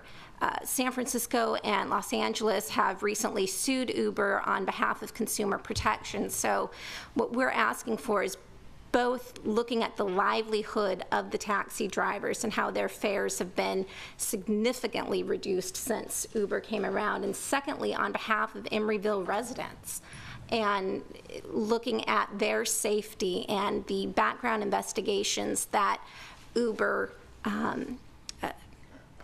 complies, that they do have are not nearly to the standard that your city requires of the of taxi drivers. There's no live scanning fingerprints. There's a lot that's missed. I mean, Uber, we all know, is in the paper pretty much every day with their bad management. And so what we're asking for you is to look at some regulations to help both the constituents of Emeryville and the taxi drivers. I mean, we're talking about job creation and work development, and as Ms. Pavlovsky said, this is kind of the reason that regulations are put in force by local governments initially for taxi drivers was to limit the amount of medallions and cars that were out there so that living wages could be made by the taxi drivers. And where we're at now, that's diminished. And Uber is one, and Lyft and Sidecar have all been issued these TNCs, but that does not mean the city cannot enforce regulations. That they may not be able to stop them from actually operating in Emeryville, but there are further requirements that you could put in place, such as you have with the taxi drivers. And so that is my reason for being here today. Thank you for your comments. Appreciate that. Just as a matter of interest, could I have all the taxi drivers stand up so we see how many we have here? Thank you, gentlemen, for coming. Kathy, the only lady in the bunch? You're lucky. You're lucky guys. Thank you very much. Better job, I think so. It's the worst job in the city. Thank you, Vice Mayor. My name is Ali. I'm the chairman of the Berkeley Taxi Cab Association, and I come here in support of this group and many others. Here we have rules and regulations put in place by city councils in Berkeley, Emeryville, Oakland, that these folks should follow. And we follow it. But now here comes a group I call cowboys of the wilderness, who don't respect any law, any rules, anything. They buy a car, they run and take over 80% of our business. And very unfortunately, the council is looking with just open eyes, doing nothing. We had a fight with the city of Berkeley. They passed an ordinance to ban Hoover and these other groups that work there. But the law has not gone into effect. It will start going into effect in January. But I don't know how that is going. The whole problem is the police always say we don't have manpower, we don't have personnel to do this. So we all become cowboys of the wilderness. We pay nothing and work without fingerprint, without insurance. We pay over $60,000 every year for the insurance. If something happens to the passengers, the driver is well checked to make sure he's a clean person, and this is how we operate. We have a group of people just walk in, do whatever they want, under your noses, and you accept it. So either way, I pay nothing, he pays nothing, we all work, or please enforce the rules that you put in place. Thank you. Any further public comment? All right, well, I thought you were here on the item on the consent calendar that's going to be pulled off. The Emeryville item? No? Well, come forward then. Is this time to speak now? I have brought a proposal. I think you all got a packet. It's for the Emeryville item. It is for the Emeryville item. We'll be addressing that in just a few moments. Oh, okay. And then you can speak at that time. Thank you. Thanks, Jack. Okay, city manager's report. Sure. Just briefly tonight, I wanted to go ahead and introduce our new liaison from Alameda County Fire, the fire department. Rob Schnepp actually retired at the beginning of this month. This is Chip Anderson, and he is the new division chief. I believe his first day is today, so be nice to him. But he's been with the district for, I believe, over 20 years, so 26 years. So welcome, Chip. Welcome. Thank you. Thanks. Anything else? Nope. Okay. We'll move on to the consent calendar. I'd like to pull 5.6 and 5.7 and 5.10 just for a comment. Any other? I'd like to call 5.1. 5.1, okay. Scott? I'd entertain a motion on the rest of the consent calendar. So moved. Jack moved. Second. Diane second. Okay, starting with 5.1. Scott? I'm a new council member. This is for Maria. You know, I just look at some of the checks that have gone by, and I'm just curious. I know we've won awards for how we've run our city and how we've been audited and been really a clean city, but just for my own education, edification, but also just to track down, like on page 7 of the checks, there's a group of checks that are from a construction company, and they're about halfway down, and there's maybe 5 or 6 checks, and it's Integrity Construction, and it's for, it looks like some kind of janitorial service. Correct. This is a contract we have for janitorial services, and while they are split out in 5 or 6 different line items, they were cut one check. So this is just how our report shows it, so that they go into various accounts on our accounting side, but there was just one check. Okay. The one ending in 18. And then just for my own edification, who oversaw the paying of the checks and, you know, the line of decision making that led to this payment? That'd be the Public Works Department. Okay. They managed so the then, contract. Maurice, you looked at those checks. You thought they were reasonable? That's what they are. Okay. That's all I want to hear. Thank you very much. You move that item for approval? Yes. Second? Jack? Yeah, I'll second. Okay, very good. On item 5.6, the only change I wanted to make here, we have the PABCO item for the Alameda County Transportation Commission as vacant. That is very well occupied by Joyce Jacobson and has been, and that's in there 2 times. So if we can correct that, that would be very helpful. Yes. And then now we come to the item on the Emeryville. Oh, I move approval of the 5.6. Second. Moving without objection, passes. 5.7, Emeryville Transportation Management Association, annual compensation to operate the Emeryville shuttle. I believe the reason I pulled this off was because I had several questions from members of the Watergate community about the Emeryville. It's not a question of the resolutions or the compensation. It's a different matter. And Doug, it's your time to shine. Hi, Doug Flack, resident and business owner in Emeryville. And I think that you folks have a packet that I sent up with my card on it, Doug Flack. By the way, happy holidays to everybody.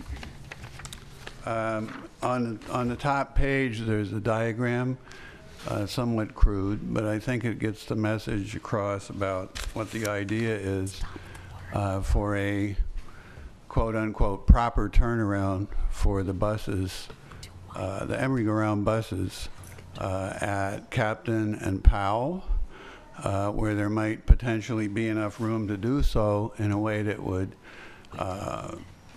satisfy the operators who needed to be safe and meet their regulations, and would also provide a sort of fair and balanced solution for less traffic out on the peninsula, because we have a whole lot of traffic. The buses generate about 180 bus passes a day, and we have all kinds of other trucks, food service, garbage trucks, UPS, you know, FedEx, et cetera. Just, we need reduction. So since these buses are not really full, and my understanding is it costs money to take them out there, this would provide a solution for that, for the cost, for the noise, and still provide access for the riders right locally so they can get on them. And there's also a letter attached from about a half a dozen Watergate residents who commented about it. But the main thing is the the proposal for how the turnaround could work. And I don't know all the specifics. It's probably a lot more complicated than what this diagram shows to actually make it work. But this is my proposal, or our proposal. And I'm sorry I didn't get it out to everybody. I kind of omitted a couple of email addresses when I sent it out. But I did email it to you guys, and then you have a hard copy too. So, any questions? Okay, thank you very much. Any other public comment on this item?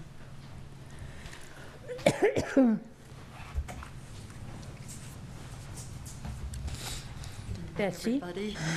Betsy Cooley. I'm a Watergate resident also. And I know that Mr. Flock has mentioned a number of times wanting to change the turnaround to Captain Drive. And one of the, yeah, I know what you've talked about, so listen to what I say and then I'll say something else. The area that he's talked about has been across from the Watergate Market, where it does appear that there's room there, however, to widen Powell Street so that it would allow for a larger turnaround. But there are several problems with that, and one is that it's the property of the East Shore State Park. It doesn't belong to Emeryville, and just getting the water pumped out of the big lake in Lake Powell was a long and difficult process, and so the likelihood that we would get access to that land is really, I think, not that likely that it would happen.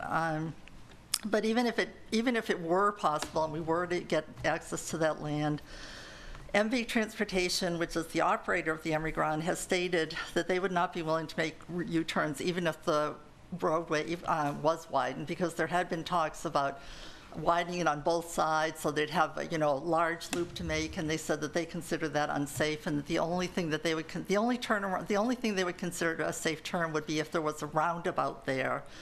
And so personally I think that having a roundabout like right next to the fire station is probably not, I suspect that the fire department probably would not want that. Another thing is that there's been a great deal of support over the past year when this was sort of an issue from the community and the city. I believe that some of the city council members and I think Maurice have also been in support of having a stop at the marina.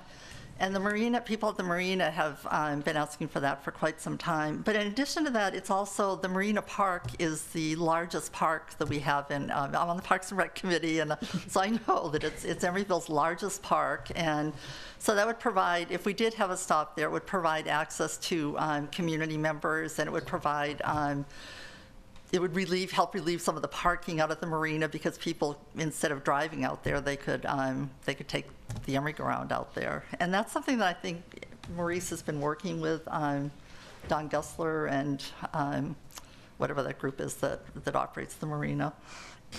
So I wanted to say that there are a lot of people who get off and on the bus at the stop that's west of the police station. I take it fairly frequently from there, and I can say that almost always, I usually take it, since I'm retired, I usually take it at sort of off hours. But even at off hours, there's almost always somebody at the bus stop waiting for the bus, and there are almost always people getting off the bus. So there are a lot of people who do take it from that bus stop, and well, anyway, that's... Any other comments? Joyce? No.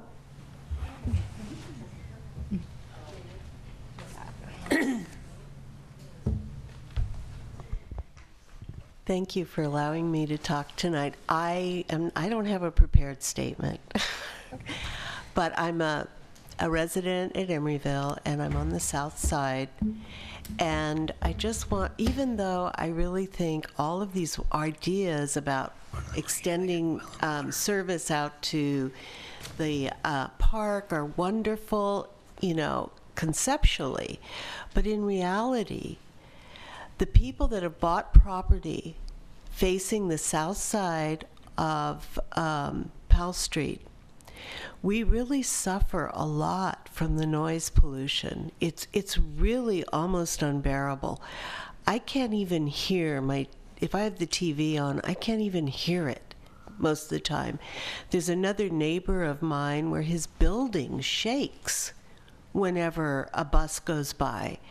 And I really would like everyone, including the Emery go-round, to take this into consideration because it does affect property value at Watergate, and it does affect, I mean, the noise pollution is really, really bad. And if we had a study on that, I think it would show that there's just way, way too much noise going up and down that street. So I think less traffic would be the way to go and not more traffic. Thank you.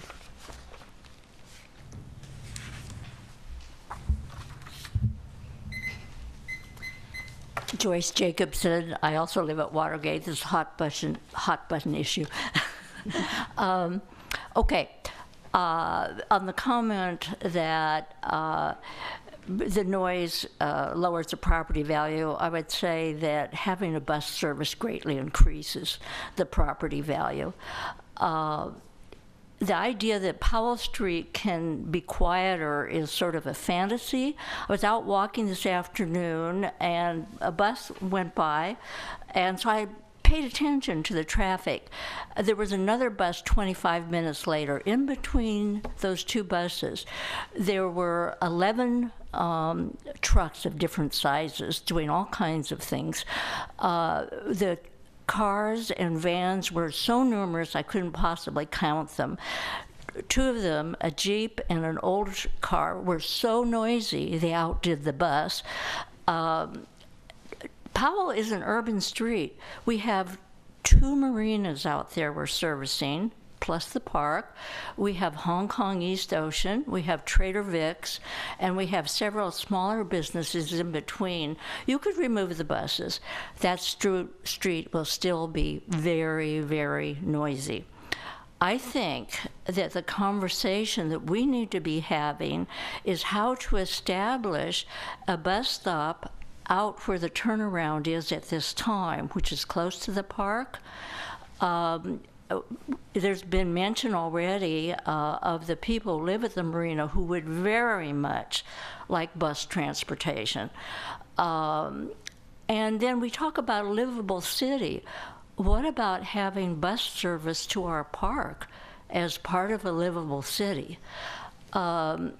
The other thing I wanted to say is where bus stops are located is really important to the people who ride the buses, which is me and a bunch of other people. There are quite a few people at Watergate, so we discovered when we had this big issue a year ago, who don't have cars, people your age who don't have cars. They ride the bus. Including these guys. Not yours, Nora, not yours. I'm getting to you in a minute. That's a thrill.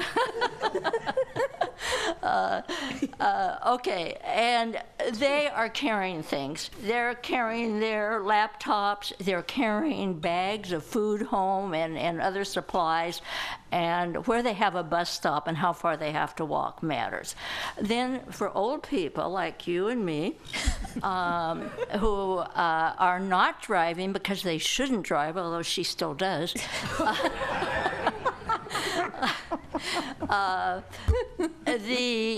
they have a lot of mobility issues, people my age. Okay, I just want to say, they measure the distance to a bus stop by half blocks. Thank you, Joyce. Any further public comment? No, Doug, you had your choice. You had your chance. Go ahead. You know, just since all the Watergate people here, I got to chime in too. Emery go-round is definitely a necessity for Watergate out there. I take it from one captain by the market all the time. I've been on the Emery go-round when it did the turnaround at Admiral, and that seemed safe. I don't know why it stopped. Now it goes to the end of the marina and does a big, huge turn through the parking lot. One thing I can definitely say, though, is I don't know who's maintaining these, but the mufflers are totally loud. And 6 months ago, before I was even thinking about anything, I got like, God, why are these mufflers so loud? I used to work for United Parcel Service, and we did a pre-trip inspection. Do these drivers do a pre-trip? The same sound on one of these cars, and I'm going to I'm so bummed I didn't write down the car number, has been going on for like 6 months, and it's definitely louder than all the rest of the cars.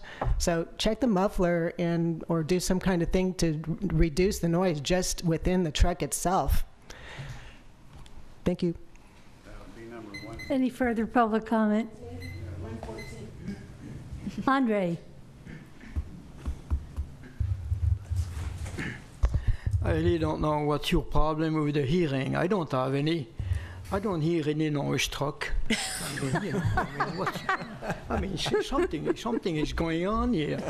If the noise bothers you, just plug your ear. I mean... You're bad, Andre. Okay, I'd entertain a motion on these two resolutions. I'll second. So moved. Without exception, the motion's passed. There's just one other item that I had pulled, and it's just 5.10, yeah, 510. It's just a comment I want to make of a real commendation to Charlie and to Vic on this unreinforced masonry issue that we started a long time ago, and we're down to one structure now. Is that how I read this? That's correct. This is absolutely important to this city that we've gone through this process and seen that everybody has retrofitted their buildings. Yeah. But the issue that is brought up here is that we still have soft story buildings in the city. And Charlie, do you have the resources to pursue that investigation? Well, we'll have to check into that. I mean, as the building official pointed out in his report, it's not as easy to identify a soft story building as one might think. There's some, engineering analysis that has to go into it. You don't do it on a drive-by. No, and we sure. have to, of course, have the property owner's permission. We can't just go into their property and start, x-raying the walls or whatever. So we can look into it. I can get back to you and let you know. Well, I think it's important for the council to support this effort, because everything we can do ahead of the big quake to strengthen our infrastructure and our buildings, we should be doing. And this is outstanding. Okay, we're through with that. Now we're going to, let's see, there's no public hearings. There's no policy items. At 8, administrative item, 2 resolutions. One, accepting the annual audit report, which includes the basic financial statements and auditor's opinion for the city. And the second one's the, well, let's take the first one, 8.1. Let's see if I can get it up here. So Vice Mayor Davis, members of the council, I'm Maria Oberg. I'm the... Maria, could you get closer to the microphone? You have in your packet today a small little document that we affectionately call the CAFR. It's our comprehensive annual financial report, and it's not the easiest one to summarize in 5 slides, but we tried. Basically, the CAFR is our annual audit. It covers the last fiscal year, so July 1st, 2013 through June 30th, 2014. It was prepared by our outside independent auditor, Lance, Sull, and Lunghard. And we had good report this year. We got an unmodified opinion from the auditors, which is the highest rating of praise you can get from an auditor. They're not very good with a great adverbs or adjectives. We basically, the unmodified opinion means that we have done 2 field works where they've tested all kinds of financial accounts for us. Our internal controls were found to be strong and effective. They did not find any material weaknesses or deficiencies. Basically, if you want to summarize the financial position of the city during last fiscal year, it's stable. There were some increases, not very big enough to be considered significant. We did have a net position, which is our assets less our liabilities. The net position increased quite dramatically, $27 million over the prior fiscal year. That is mainly due to one-time transfer of former redevelopment funds. They were bond proceeds that we put into the ECCL fund. If we quickly look at the general fund results, this table compares our audited statements of 2013 versus 2014. And as you can see, our revenues increased a little. Sales tax revenues actually went up. We are now at $8 million, so we surpassed 2001, 2002. And then expenditures increased a little bit, but not a whole lot. They're actually lower than our budget, and that's because we had significant staffing vacancies in several departments. Public Works and Police are part of those. So basically our unassigned ending fund balance increased from 10.3 million in 2013 to almost 12 million in 2014. If we look at reserves, Council has in place a policy that says that we should put aside funds for unfunded liabilities and capital needs as we go along. The policy goal is 25% of budget expenditures should be the unassigned fund balance in the general fund.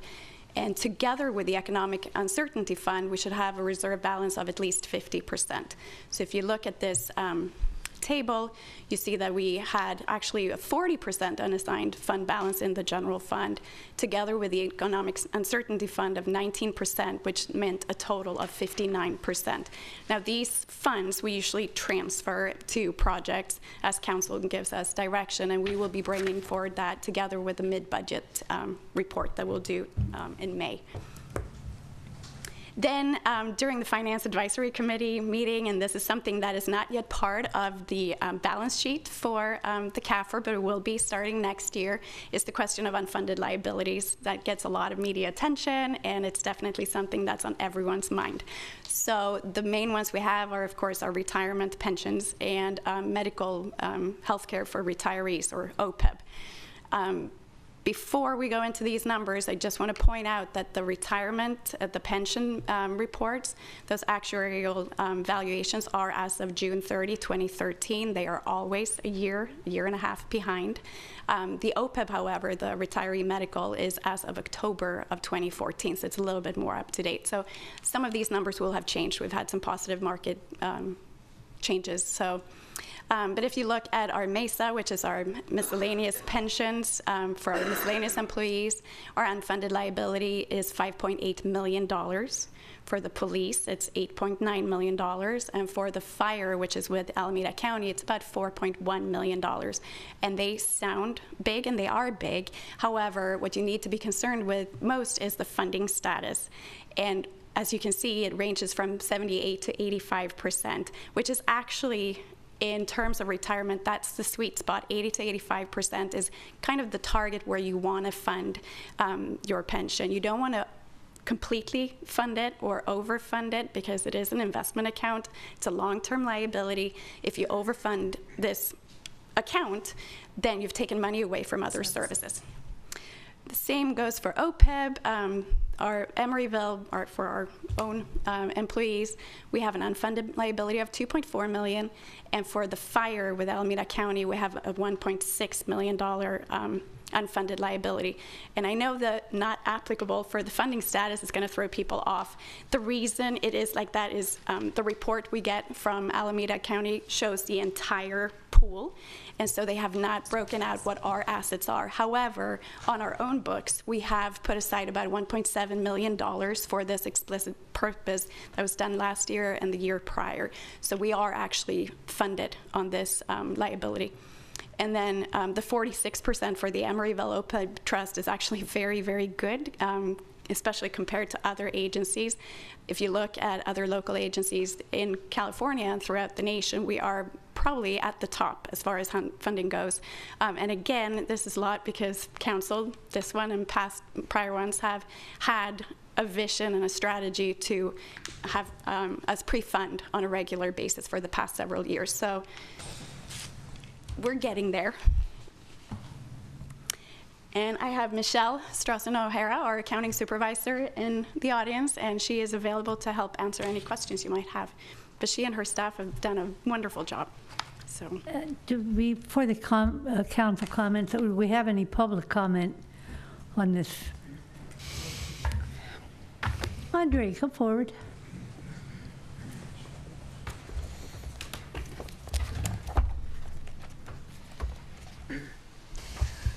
I want to bring a sore question here. What are we going to do with the homeless? And we talk about all these millions there, and I know homeless, he gets $200 a month for food. And so, I mean, there is something that is really wrong. And I'm going to mention that the state of California is spending $1 million a day, more than $1 million a day, for the destruction of the Old Bay Bridge. So it has been, and it's in a paper, I'm not making it, I just found that out through their publication. The first part of the contract for demolition calls for $300 million. And now we are talking about another phase 2 and phase 3. So maybe the demolition of the Old Bay Bridge will cost $1 billion. And we have homeless here. I mean, something is wrong. I mean, I don't want to make fun, but, you know, we talk about all this money there, and there is people really starving here. And they sleep on the side of the freeway, and if they are caught on the freeway, they are put in jail or something, you know. So I think we should really talk about it. Any comments from the council? Scott? Well, I attended my first Finance Committee meeting, and thank you for being a member, those of you who have served. It's really good to come onto the council and know that we are not behind. And running a small business, getting 5% behind is a miserable experience. I've had this. It's awful. And I just love it that our city is not 5% behind. We are ahead, and I think that a part of being a city is being an effective small business. In effect, for our little community, we need to have a balanced point of view. And I hope to understand our budget further and look out in a balanced way for issues like Mr. Carpio mentioned. The homeless need to eat. Well, that has to be a part of our budget. It is partly. We have to look at that on an annual basis, but we have to make sure that we stay at least 5% ahead. So I was pleased to see the auditor's report, and it's thorough, and I'm glad we are in the position we're in. Jack? I'll simply, I guess, co-sign onto a lot of what Scott said there. And I serve with Nora on the Finance Committee. I always enjoy reading the CAFR. It's a very long document, but I really enjoy it. And I think the other people on the Finance Committee do too. There are a couple of things. Right. Right, we do. We enjoy it. There are a couple of things that I have had kind of questions about. One of them has to do with the number that Maria pointed out, which is our total reserve balance in the general fund being at 59% when our policy is at 50%. And so I just want to, in the past, we have had discussions about distributing any excess funds toward capital improvement projects, seeing these as one-time funds. I want to be sure that we're being careful about growth, though, because we have more people here and more demands on services. So I'm hoping to understand whether this is a function of growth as well. And I just want to also echo, whenever I think about and read stories about unfunded liabilities in other cities, it's very consoling to me to know that we're not to be included in this same group. That what we've done here puts us way ahead of many other agencies. And with that, I'd just like to thank staff for their hard work on this as well. Thanks. Diane. I did not find any joy in reading the CAFR on Sunday night, but I did it. And I am so pleased to live in a city where the wisdom of our council has really put us in a good position.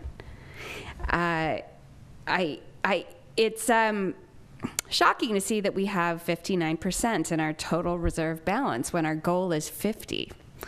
And you know, I'm looking at our 5-pronged long-term budget philosophy, and I have a question. So I would like to know, are we ever going to have a chance to review this philosophy? I think it has served us well. But kind of to tack on to what Councilmember Asher was saying, it would be a shame to see money sitting there when it could be used for services if those services are needed. So, you know, It will not sit there. You know, actually the policy does say 50% or more. There is a little sentence in there about, you know, we should try to really build up a future long-term reserve as well. Yes. And you never use one-time money to fund long-term, right? So, right. But yes, we will bring this together with the mid-budget cycle. It's in 1 year. So in May, we will bring forward all the adjustments we need to do, and this can be part of that. Okay, very good. And really briefly, if I may, too, we are actually also working on a 5-year fiscal forecast, which we're planning on bringing in the spring as well. That, coupled with some mid-year operating budget adjustments, for example, the transfer tax that was just passed has yet to be incorporated into the budget, so that will be coming to you. But we've also been talking about looking at some of our financial policies that you all have in place, and possibly adjusting some of those in light of what we see with the fiscal forecast. I do also want to point out there is a category of unfunded liabilities that we did not include in this, which are your capital needs, and those are very, very, very large. And you know, the 5-year CIP that you all passed this last June, when staff was going through the exercise of coming up with the projects for that CIP, we put them into categories A, B, and C. A were the projects that absolutely have to be done now. The B's were things that really are going to need to be done within, you know, sometime in the next 5 years. The C projects were things that we know we need to do someday, but we know we have no funding for, and we didn't even bother bringing those to the council as part of that exercise. They're tens of millions of dollars. So I just want to make that point, that category is not included in that chart. Sabrina, just give us a ballpark. Oh my goodness. Instead of many millions, just a ballpark of the A and B projects that we want to move forward in the city in the next couple of years. Maurice, do you remember the number? I want to say it's Dollar 20 million maybe? Well, we funded 90 million roughly, and I don't recall offhand what the others. Yeah, I think the last 5-year CIP, which was many years ago, had roughly 200 million worth of projects in it. Yeah. And you all have funded approximately 90 million. And clearly with global warming, we're going to have to do something about our shoreline. Bill, you wanted to say something.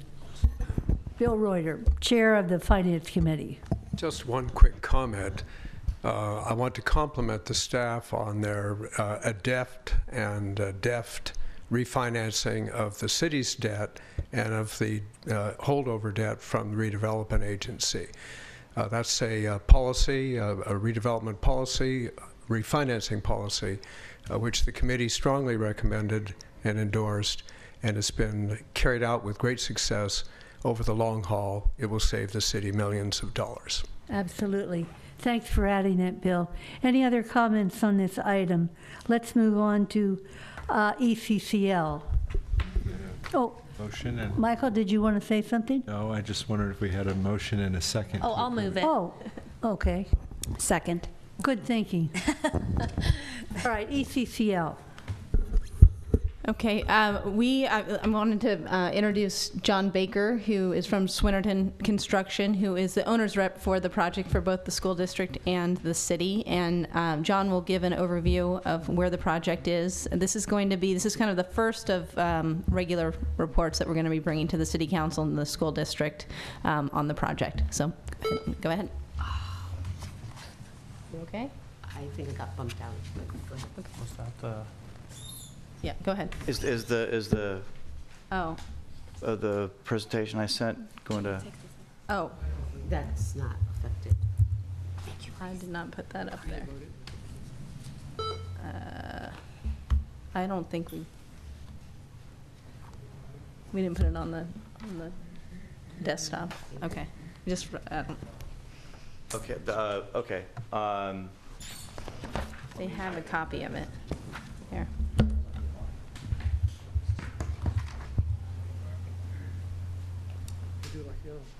You know what, let me. Keep it over there. It's the computer, not this. Oh, okay. Oh, come on.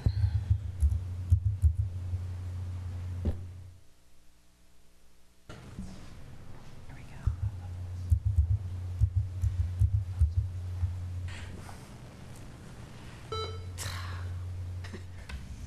What's that noise? It's Karen's computer. Last meeting of the year. We're going to get there.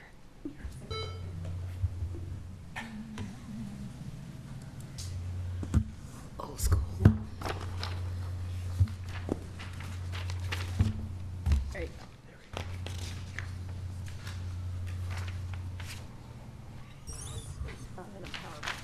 But that's Scroll fine. through. That's fine.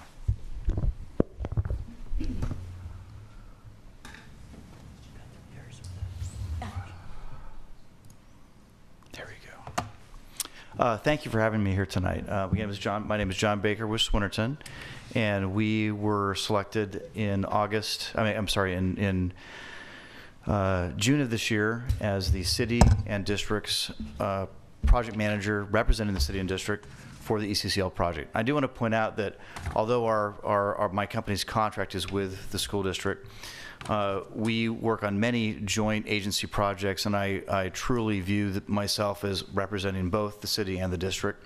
We meet with the city and district every Monday morning with the city manager and the superintendent and talk about project issues together, and I want to make sure that I'm representing both agencies, and I look forward to updating the council regularly on project status and project issues. And this is the first sort of regular update that I'm giving tonight. And this will just take a few minutes, and when I do this, I'll talk about schedule, project budget, show construction progress photographs, and talk about key issues to inform the public and also the council. I know that there are 2 new members here at the council, and so I just want to give a brief, very brief overview of the project. I know the other 2 of you have heard this many times, but I just want to kind of point out the scope of the project. There are 5 parts of the project. 5, we call them buildings A through E. Building A, if you'll see there, is the community multi-use building at the corner of 53rd and San Pablo, and that's a large community room that's both a city and district resource for the entire community. The building along San Pablo we call Building B, that has city and district office on the first floor, a health clinic and family resources center on the second floor. At the rear of the site, between the field and the buildings, is the K-8 school, which is a 3-story building with the K-8 classrooms. It also includes a multi-use building that's for the school. At the corner of 47th and San Pablo is the high school, the 9 through 12 classrooms, the site of the Emeryville Secondary School. And then finally, towards the west of the site is the renovated gym and community recreation building, including the pool, which is managed primarily by the city, but also is used by the school. So it truly is an integrated complex that's both managed kind of jointly by the city and the district, and also has a large field and track area at the northwest corner of the site. And so as I give these updates, I'll refer to buildings A, B, C, D, and E, and other portions of the project. But if you get any questions about the scope of the project, the history, I would be happy to answer those in this forum or separately. So now the update. So the first part of the update is the soil remediation closeout. The state of California regulates school sites at a very high level in terms of toxics and hazardous substances. The Department of the Toxic Substance Control is the agency that oversees this. They require that every school site be clear and of all toxic and potentially hazardous substances before construction starts. In late October, we received partial site approval of all areas of the site except for Building A. What had occurred is during our site soil remediation, which took place between April and October of this year, during that remediation, the testing, while we tested soil and took it off site if it had hazardous materials in it, revealed some unforeseen materials at the Building A site. That's near the corner of 57th and San Pablo. They, rather than having a stop while that was, and that was motor oil is what it was, rather than having to stop the project and do additional testing, they actually did what's called a partial site approval and allowed us to start work on the rest of the site. This is pretty unorthodox. The good news is that enabling us to do a partial start of construction on the site, instead of having this be pushed back 2 to 3 months in the schedule, it only pushes back 3 weeks. And I want to commend Ninyo and Moore, who's our soil consultant, as well as the folks we've worked at DTSC to put forth a creative response to allow us to do this. So we've resequenced work around Building A. We anticipate getting separate approval for Building A site this month in December, and then we'll be completely done with all of the soil remediation on site. So it was something that was, when we found out, it was concerned us that it was going to delay the project, and with some creative work by the state and also good work from our consultants, we were able to mitigate that to a minimal disruption of the project schedule. Design and construction update. Currently, Building E, which is the old gym, the abatement and demolition is complete. So we've removed all hazardous substances from that facility. The grading work is now complete. The steel fabrication for the seismic upgrade and for the new buildings is in progress. That steel is being fabricated in facilities in Hayward and Antioch. The Building E seismic upgrade, again, this is the old gym, which is being funded by FEMA. That seismic upgrade is in process. It's just started. We've started putting anchor bolts in and some other steel pieces. And site utilities are in progress. So I will point out that site utilities were to start in earnest 2.5 weeks ago, and we've had a little bit of rain lately, and so that has slowed us down. Now I want to point out, however, that rain days are built into the construction contract with Turner Construction, and they're only allowed an extension of time if we have 150% normal rain days. It obviously keeps raining like it has been. That may become an issue, but we don't anticipate that, and so the schedule is built to absorb these days as we move forward, but it has slowed the start of site utilities. We guys still have some design activities. The pool design is in progress. We're going to bid that work out as an addition to Turner's work in January. The health center, we've had a lot of discussions with Lifelong, who is the operator of the health center. Their work is funded by the Alameda County Health Agency. We had a meeting today where we're finalizing some slight revisions to that facility by the operator. And the library, we've done some redesign of the library after some discussions with some library consultants. And the city and district are still in discussions with various folks to see who may be the ultimate operator of the library. Oh, I have a question for you. Could you go back to that? On the site utilities, does that include the fiber optics? Yes, it does. Absolutely. Yes. And could you tell me the capacity of the fiber optics? Is it capacity just for today, or is it built in for expansion? It's a great question. We have fiber for both the district and the city have contracts with the same fiber provider. We're putting in both the service for the current site and also spare 4-inch conduit for upgrades in the future. Expansion. That's what I'm looking for. We have quite a bit of capacity for future expansion, actually. Very good. You'll see here, this is what we call an 8-week look ahead, and when I give you these updates, I'll kind of show you what's happened over the next 8 weeks. I won't go into detail, but you'll see Building AE work is underway. That's the seismic upgrade of that facility, and also the site utilities are underway. Again, this was sent out in the packet, and we've had more rain, and so you'll see the site utilities, the primary lines. We're supposed to start in earnest at last Monday. We've gotten a couple of days of work in, but that's gotten pushed out a bit. But again, there's no overall impact to Turner's contract schedule from the rain that we've had lately. Are we going to be able to use the swimming pool next June? I'll show the contract completion date for the pool is August. Oh, gee. July. thought it was July, no? No, it's August. When we those dates were presented to council when Turner's contract was awarded back in August. I'll show those to you in a moment here. Okay. I just have some site photographs here now. The first thing we had to do is there's actually a culvert that runs through the site. Temescal Creek was culverted in the 1950s and runs through the site. There's a very large, it's a 10-foot by 15-foot culvert that runs under the site. We're not building any buildings over it, but we are putting new site work over it. The fields and some of the landscaping go over it. Because there's an easement that runs through the site, the Division of State Architect required that we do some strength testing of that culvert to make sure that we weren't overloading it. And you'll see there's a hole there. We had to drill about 25 holes and do concrete strength testing before we were able to grade over the site. All those tests came out negative, positive, meaning that the concrete is strong enough. So we were able to cover the culvert back up and grade over it. Now you see grading activities. You'll see the water tanks that are there for dust control and some of the equipment. This is what's called rough grading, when the dirt is moved around site. Again, all this work happened after the state cleared us for that we had remediated all potentially toxic and hazardous soil from the site. So this is all clean soil that we're basically moving around to get the final grades for the buildings and the landscape. You'll see the heavy equipment, large graders.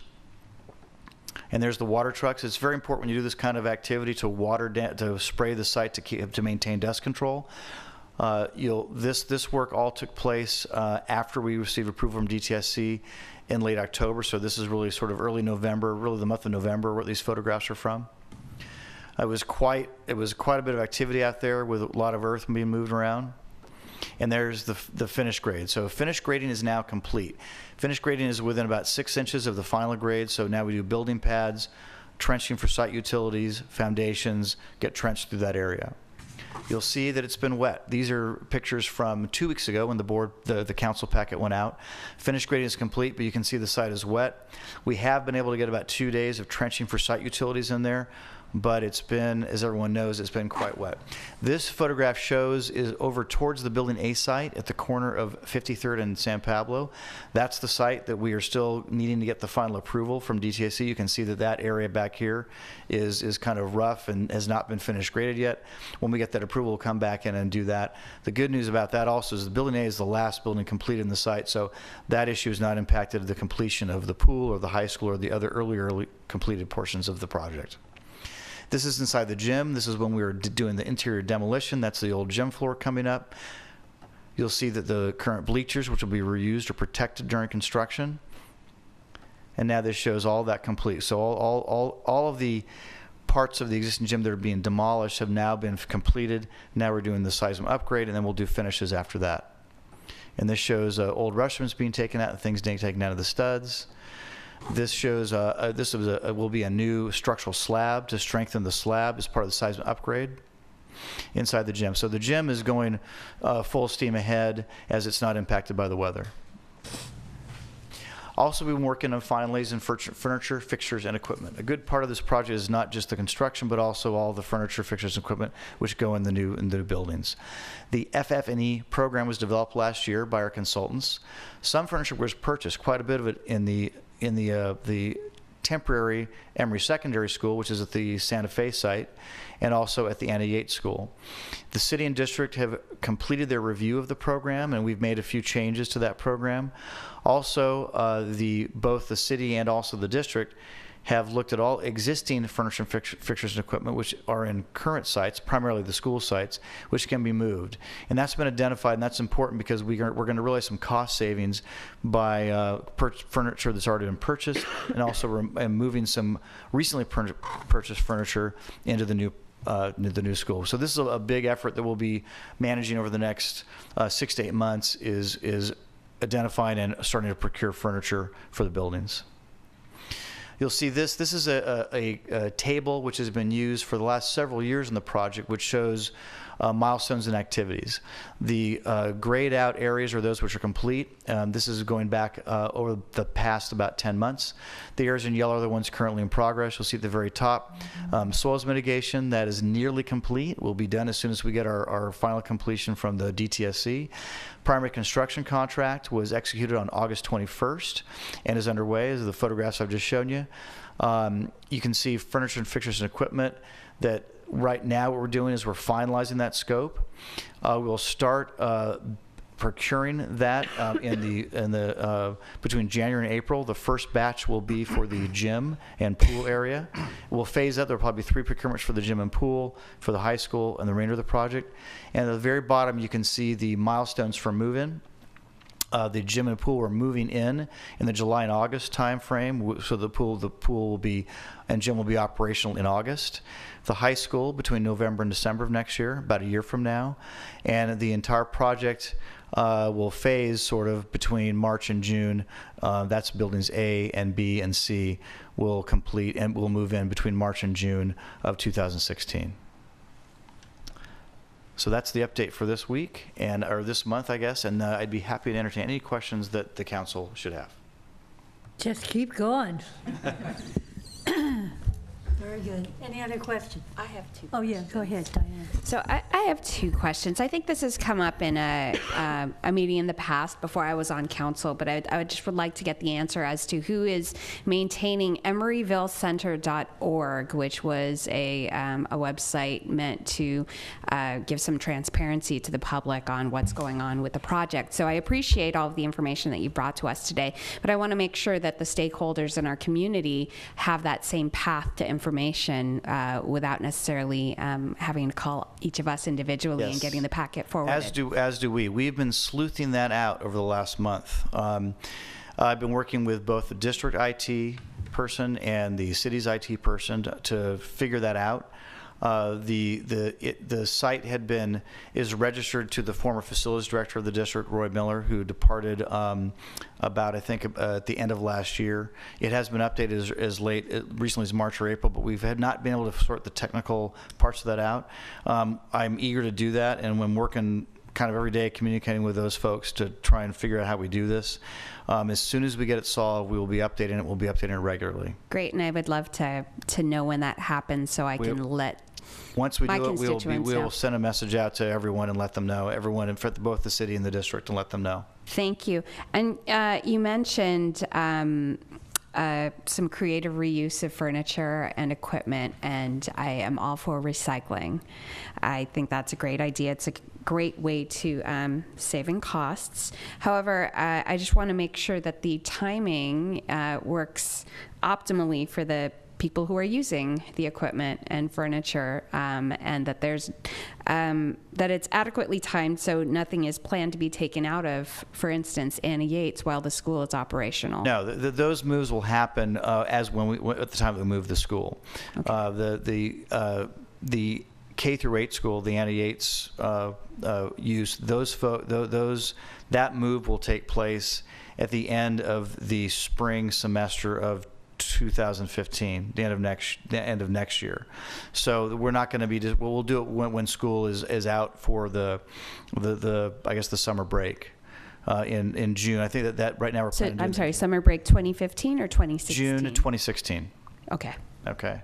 But yeah, obviously, since we're using that, and a lot of that, much of the classrooms, it's more in the secondary school than Annie Yates, but a lot of those are going to be moved because they're newly purchased, and we're reusing those, as you mentioned. But those moves will all happen. The secondary school move happens during the winter break this time next year, and K through 8, that move takes place at the end of the school year in 2016. Yeah.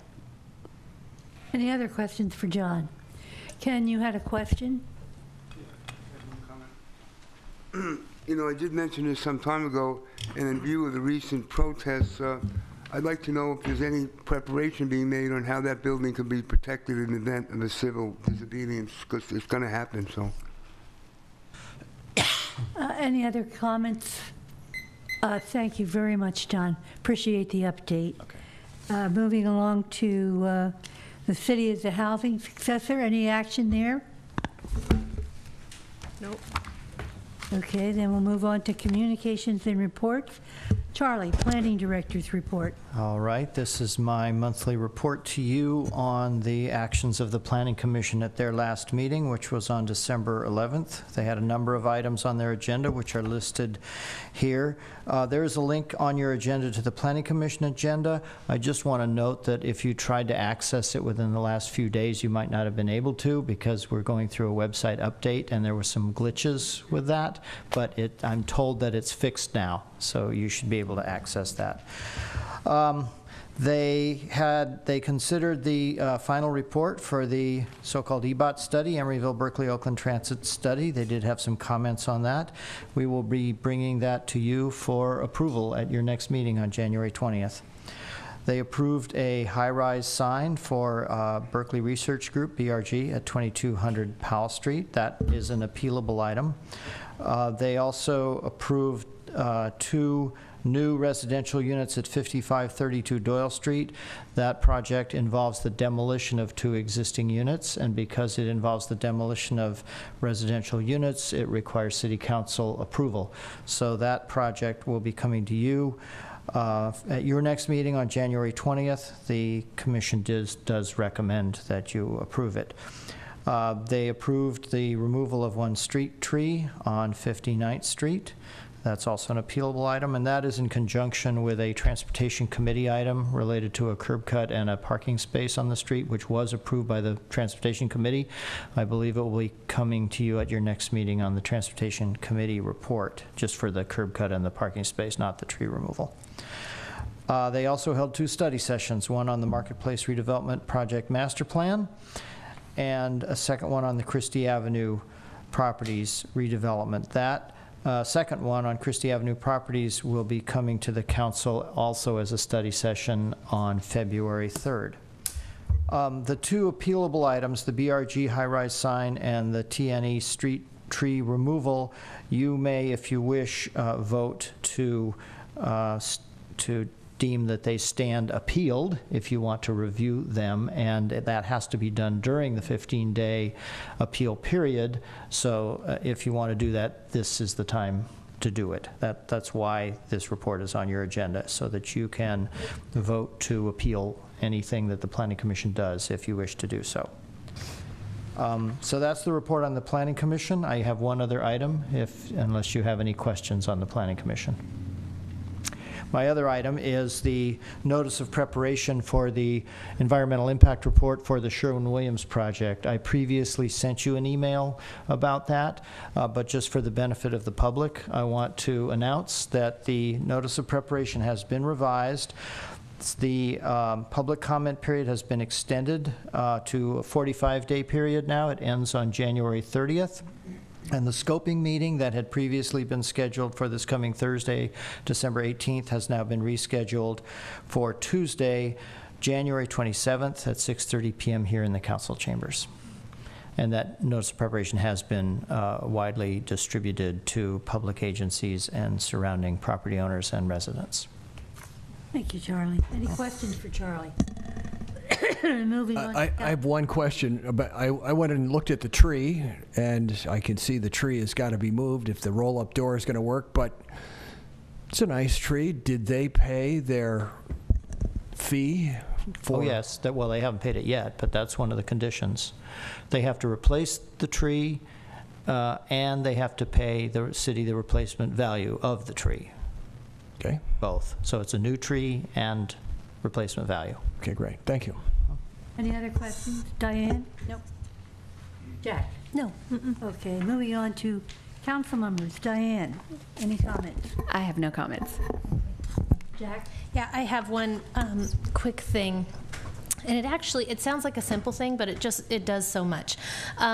Anna Yates is closed from December 22nd through January 2nd for the holiday break, but I want to let folks know that the city's recreation center will be open.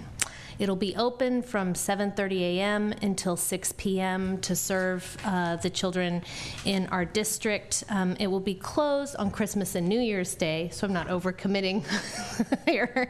But again, this is something that allows people to be able to go to work by having the rec center open when the school is closed. Thank you, Jack. Scott, any comment? I have a comment and a request from the rest of the council.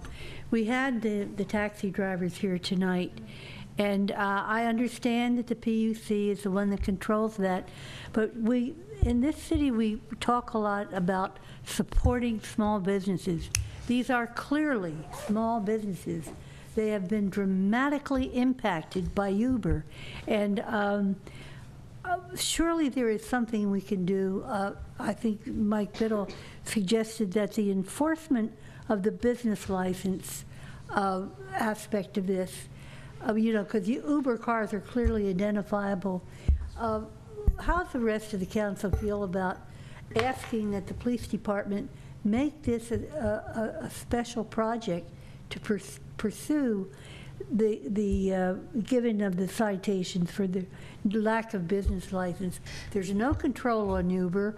They had some kind of event, I think it was in Australia, where the Uber cars there charged $100. Surge pricing, yeah. 100, yeah.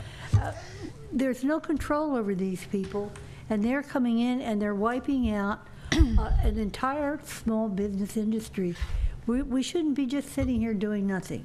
I would be supportive of that, and also any other steps that other municipalities are taking with regard to Uber. I'd be interested in knowing about that. I would support that, and I know that Ken James talked about their staff problems, but maybe there's a way that we can address some of the problems that the drivers are having directly, like when an Uber driver pulls into a taxi zone, that it's just not fair. They haven't paid for that. That we got to have some notice and some way that we can just make sure that doesn't happen. When they use the bus zones, they're preventing buses from using the bus zone. I think we have to put some money towards enforcement, just because other services are, the bus service is going down in quality because of the Uber drivers. And I think that, you can say some good things about Uber. They have made it so people can be assured to get their ride well in advance. The industry really is in transition. There are taxi companies in Chicago that are making it so that it's like Uber. That's right. And so we just have to help support our taxi businesses, but also get them to be able to have an even playing field with Uber. I want to tag on to what you said, Scott, because I'm sorry Bob isn't here, but we should be doing something proactively with the taxi industry here. These are, small businesses. They're very, very stressed. They lost 80% of their business, but they should be developing their own internet type thing to be able to really compete with Uber. And perhaps the Chamber of Commerce, who works with us, they have a contract with us, perhaps they can do some of the work to inform and educate the taxi group as to how they could come into the 21st century. They're operating in the 19th century. They have got to change. We can't fight our way out of this.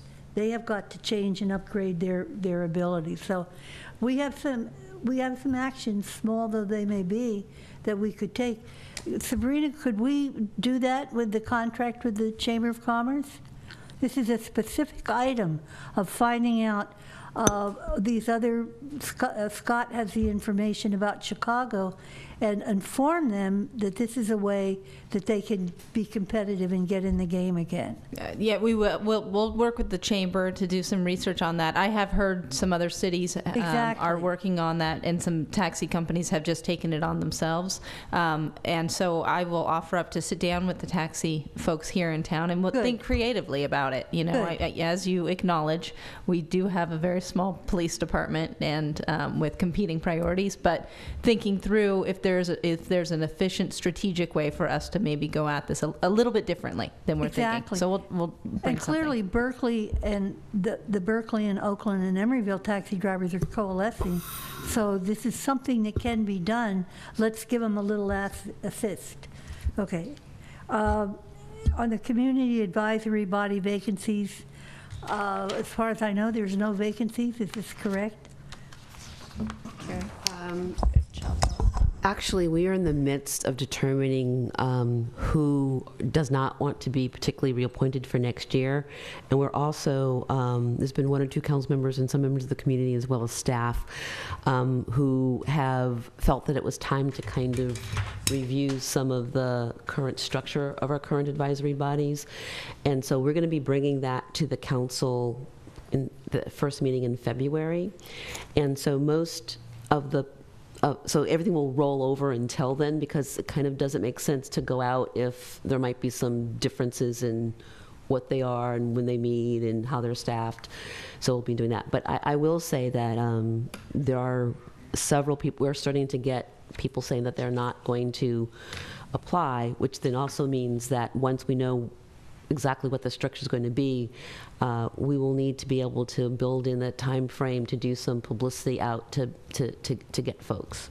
So we won't be addressing this until the first meeting in February? Yes, right. Okay. Well, except for the Commission on Aging, there's some things that were in the hopper, and so the Commission on Aging was in the hopper, and I think at this point we have maybe 4 applications or so, and there is a recommendation from the Commission on Aging, but we will be bringing forward all 4 applications, and that'll be in the packet if you want to, of course, talk to them or interview them or consider them all. Okay, and I would just like to thank Scott for stepping up to the mosquito abatement system. We need to be represented there. I've killed like 10 mosquitoes in my bedroom in the past month. Go to So Scott, help me. This is the leading edge of civilization. It's not actually fiber optics. This is where, This meeting is adjourned. Thank you, one and all.